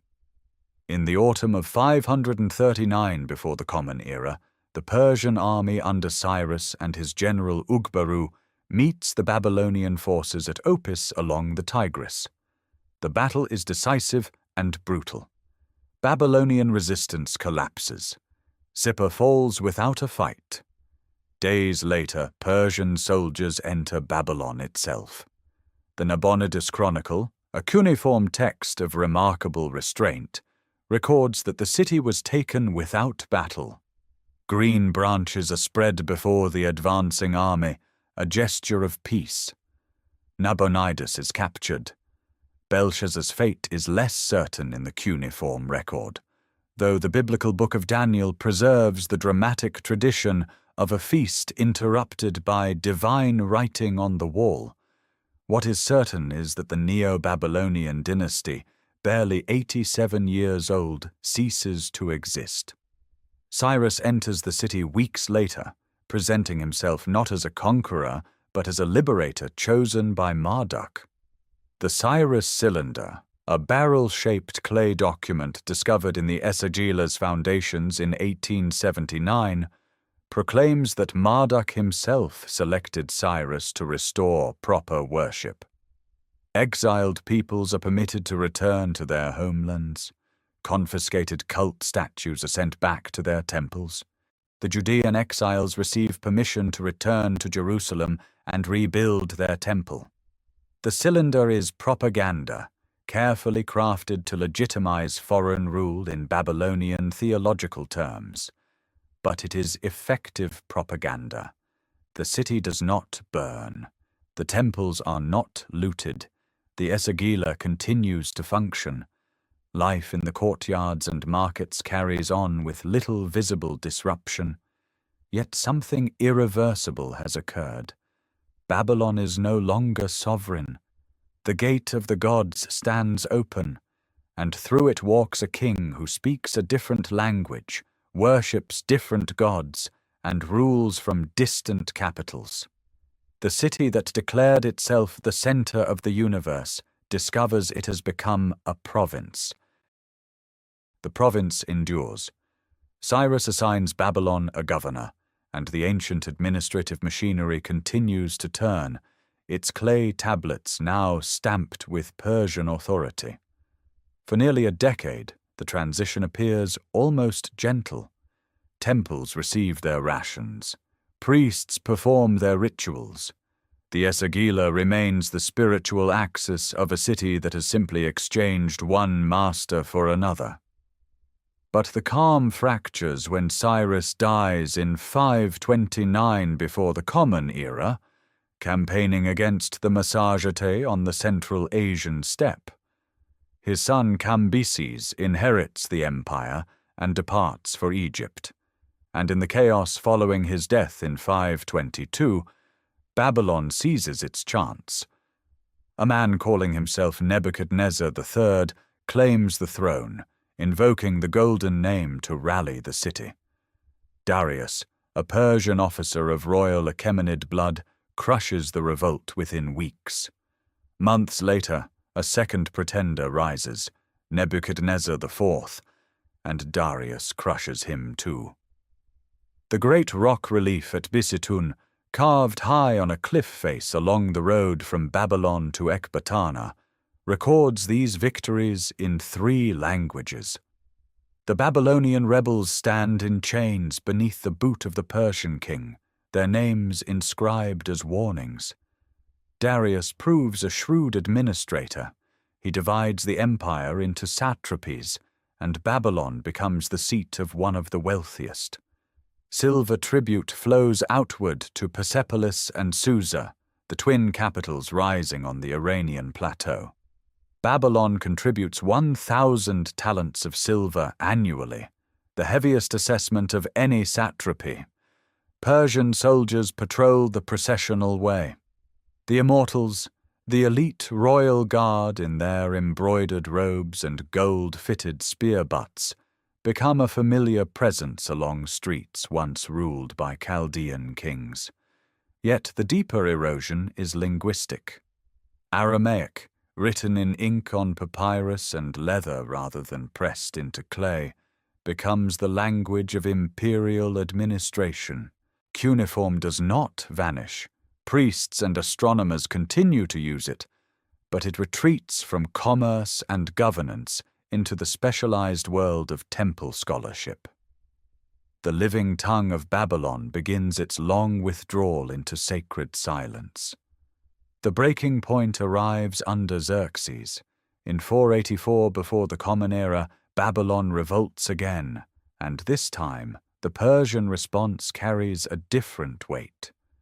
Xerxes suppresses the rebellion with deliberate severity. Ancient sources suggest he orders the destruction of the Esagila, or at minimum the removal of Marduk's golden cult statue, a figure said to weigh 800 talents of gold. Whether melted down or simply confiscated, the statue's absence strikes at the theological heart of the city. Without Marduk enthroned in his sanctuary, the Akitu festival cannot be performed in its full form. The cosmic renewal that Babylon has celebrated for centuries falters. Xerxes strips the title King of Babylon from the royal titulary, folding it into the generic King of Lands. The city is no longer a kingdom. It is a line item. The decades that follow are quiet in the way that exhaustion is quiet. Temples deteriorate without royal patronage for major restorations. Mud brick, the eternal material of Mesopotamian architecture, demands constant maintenance. Rain and wind dissolve what hands do not repair. Walls soften, corners round, roof lines sag. The great ziggurat at Etemenanke still dominates the skyline, but cracks web its lower courses and weeds root in its upper terraces. Babylonian astronomers continue their meticulous work, recording planetary positions and lunar eclipses on clay tablets with a precision unmatched anywhere in the ancient world. This intellectual tradition persists not because of Persian patronage, but despite Persian indifference. The knowledge serves the empire. Persian kings consult Babylonian omens, yet the scholars who produce it inhabit an increasingly marginal world. By the late 5th and 4th centuries before the Common Era, Persepolis and Susa have absorbed the imperial gravity that once belonged to Babylon. The royal road connects Sardis to Susa, bypassing the Euphrates city.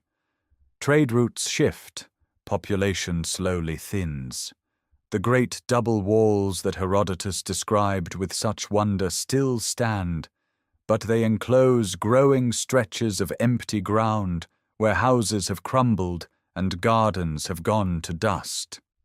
Babylon remains a name that commands reverence across the known world, yet the city behind the name is becoming a memory of itself, waiting beneath foreign skies for whatever comes next. Whatever comes next arrives on horseback in the autumn of 331 before the Common Era. The dust of Gaugamela has barely settled.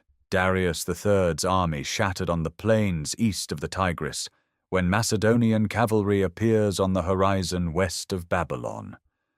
The column stretches for kilometers, companion cavalry and bronze corselets riding ahead of Thessalian horsemen and thousands of infantry bearing sarissas nearly 6 meters long. Alexander of Macedon is 32 years old, king of a domain that now stretches from the Aegean to the Euphrates, and he approaches the oldest city in the world not as a destroyer, but as a liberator. The Ishtar Gate still stands, its cobalt-blue glazed bricks catching the low autumn sun, the molded Mushushu dragons and aurochs bulls gleaming as they have for nearly 3 centuries. The gates open. Babylonian priests emerge bearing offerings, accompanied by the city's Persian governor, Mazaeus, who surrenders without resistance. Flowers and incense line the processional way, as Macedonian boots tread the same sacred limestone slabs that once carried the statue of Marduk during the Akitu festival. Alexander enters the southern palace of Nebuchadnezzar and takes residence in rooms whose glazed brick walls still depict lions striding through stylized palms. The young conqueror recognizes what he has inherited. He orders sacrifices to Marduk according to Babylonian rite, restores temple revenues that Xerxes had confiscated decades earlier, and issues a command that will define his relationship with this ancient city. The Etemenanki Ziggurat, the great temple of the foundation of heaven and earth, must be rebuilt. The structure has deteriorated badly under Persian neglect. Its upper tiers collapsed, its massive base choked with rubble. 10,000 laborers are set to work clearing the debris. For 2 months they haul mud brick fragments from the foundation platform, a square measuring roughly 91 meters on each side. The scale of the task becomes apparent. Reconstruction would require years, perhaps decades, of sustained effort and resources that a campaigning army cannot spare. Alexander departs for the eastern provinces. He conquers Persepolis, crosses into Central Asia, pushes through Afghanistan into India. 8 years pass. The Etemenanki remains a cleared foundation, its rubble removed but no new bricks laid. The dream of restoration waits for a king who is always marching farther east.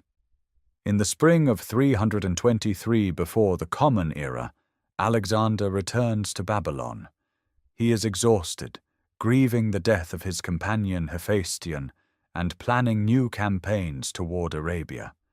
Babylonian astrologers warn against entering the city from the west, reading ill omens in the heavens. The warning goes unheeded.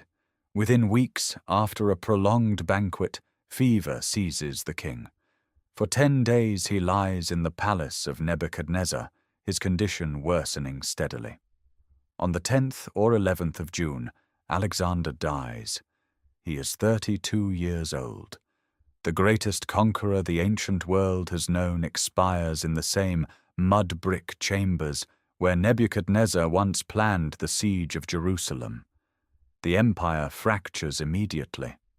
The wars of the Diadochi, Alexander's generals fighting over his inheritance, rage for decades across 3 continents. Babylon becomes a prize contested between Antigonus, Seleucus, and others. The city changes hands repeatedly, suffering damage with each occupation. Seleucus I, called Nicator, eventually secures Mesopotamia, and around 305 before the Common Era founds a new capital, Seleucia on the Tigris, approximately 60 kilometers north of Babylon.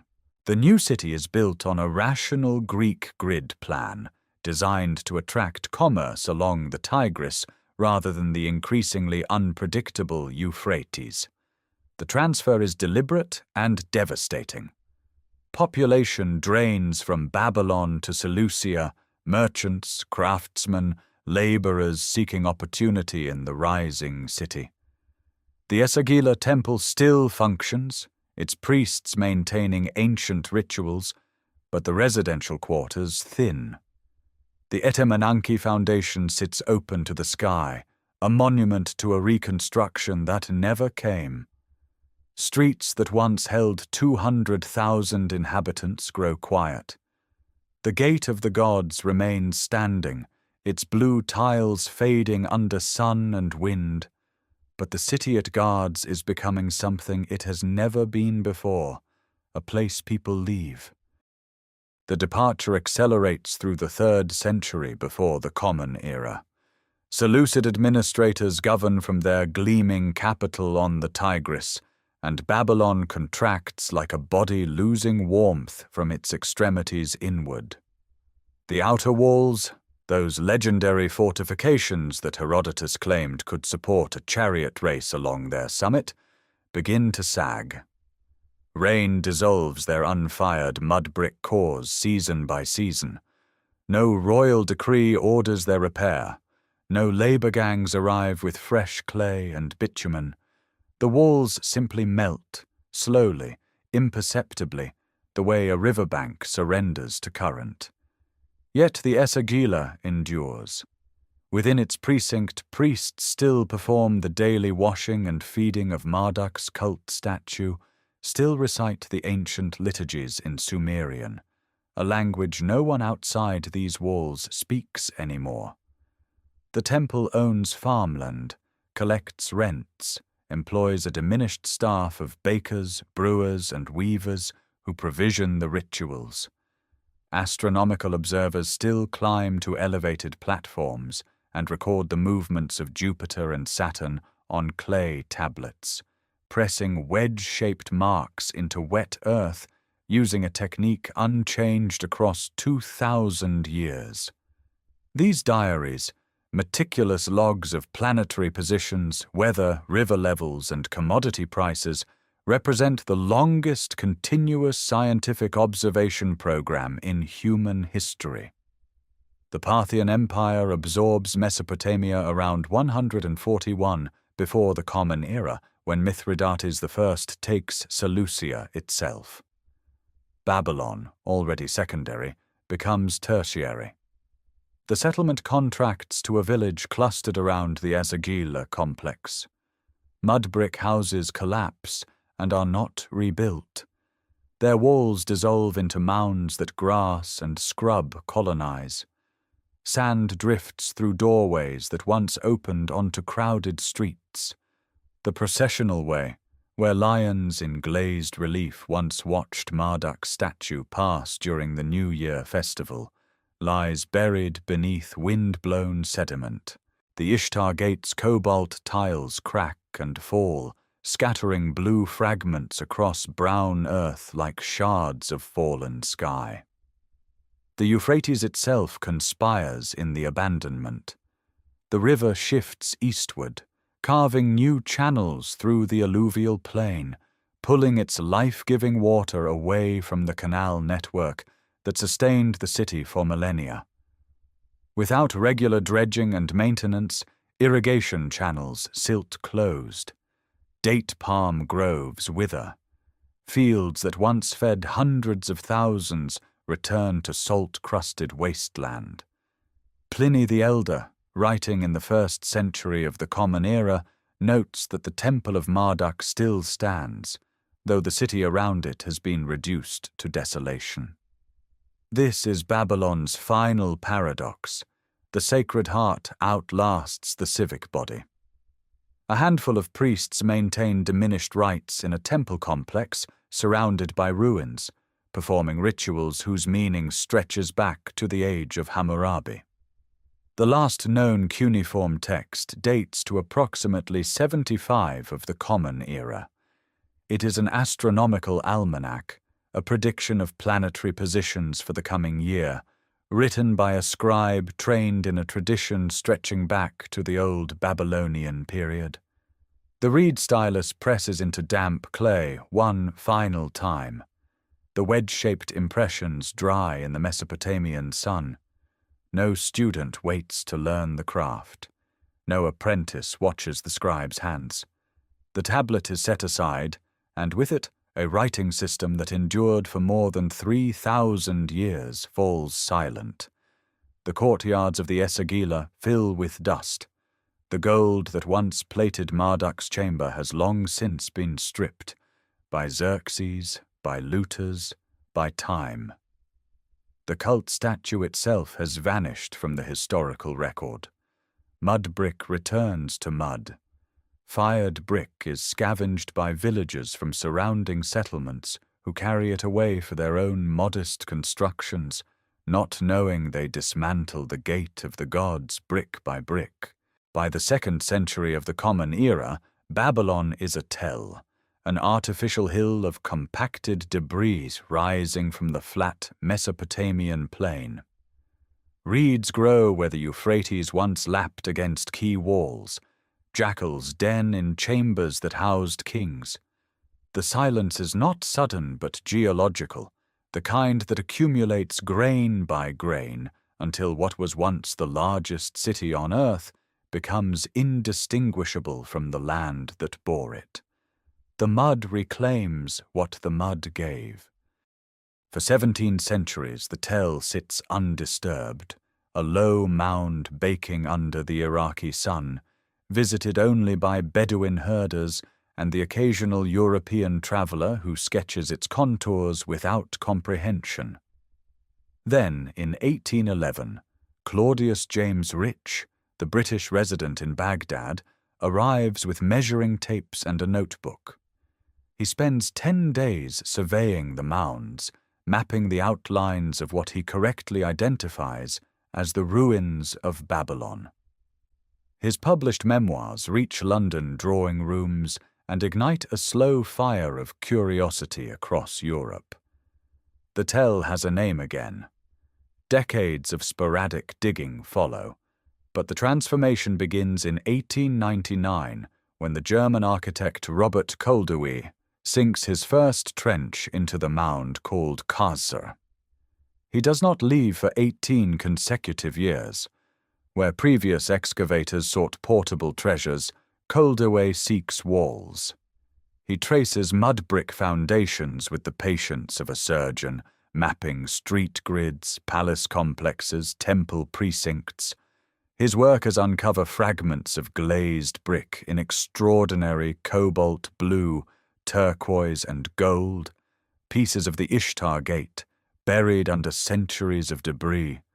Thousands of these fragments are carefully catalogued, crated, and shipped to Berlin, where conservators spend years reassembling them. The reconstructed gate rises inside the Pergamon Museum, its Mushushu dragons and aurochs bulls glowing under electric light, a ghost of Nebuchadnezzar's city reborn on the banks of the Spree. Koldewey also excavates the processional way, the southern palace, the foundations of the Etemenanke ziggurat, and the vaulted substructure he tentatively identifies as the base of the Hanging Gardens. His meticulous field reports establish the archaeological baseline against which all subsequent work is measured. Iraqi archaeologists continue the effort through the 20th century, uncovering residential quarters, temple archives, and commercial districts that flesh out the skeleton Koldewey revealed. In the 1980s, Saddam Hussein orders a reconstruction directly atop the ancient ruins, raising new walls stamped with his own name in imitation of Nebuchadnezzar's inscriptions. The project draws international condemnation from archaeologists who watch modern bricks compress fragile ancient strata. After 2003, coalition military forces establish a base on the site, and heavy vehicle traffic further damages the remains. Yet Babylon endures this too. In 2019, the United Nations Educational, Scientific and Cultural Organization inscribes Babylon as a World Heritage Site, recognizing not merely what survives in the ground, but what the city transmitted into the bloodstream of civilization. Every clock face divided into 60 minutes carries Babylonian mathematics. Every circle measured in 360 degrees preserves the sexagesimal system developed in these scribal schools. The legal codes of Hammurabi echo through Roman jurisprudence, through the Torah, through every modern constitution that attempts to balance justice with mercy. The astronomical diaries kept on these ziggurat platforms laid the empirical foundation upon which Greek and eventually modern astronomy was built. The Epic of Gilgamesh, pressed into clay tablets in this city, gave humanity its first written meditation on mortality, friendship, and the search for meaning, themes that surface in Homer, in Hebrew scripture, in literature that spans every culture on earth. Babylon is not a ruin, it is an inheritance. The mud reclaimed the walls, but it could not reclaim the ideas. They passed from scribe to scribe, from empire to empire, from language to language, until they became so fundamental that their origin was forgotten. The gate of the gods closed, but what passed through it walks the modern world in every measured hour, every written law, every story told against the darkness. Thank you for journeying through the complete story of Babylon. If this series has brought the ancient world closer, consider subscribing so that future explorations of history's greatest civilizations find their way to you as well.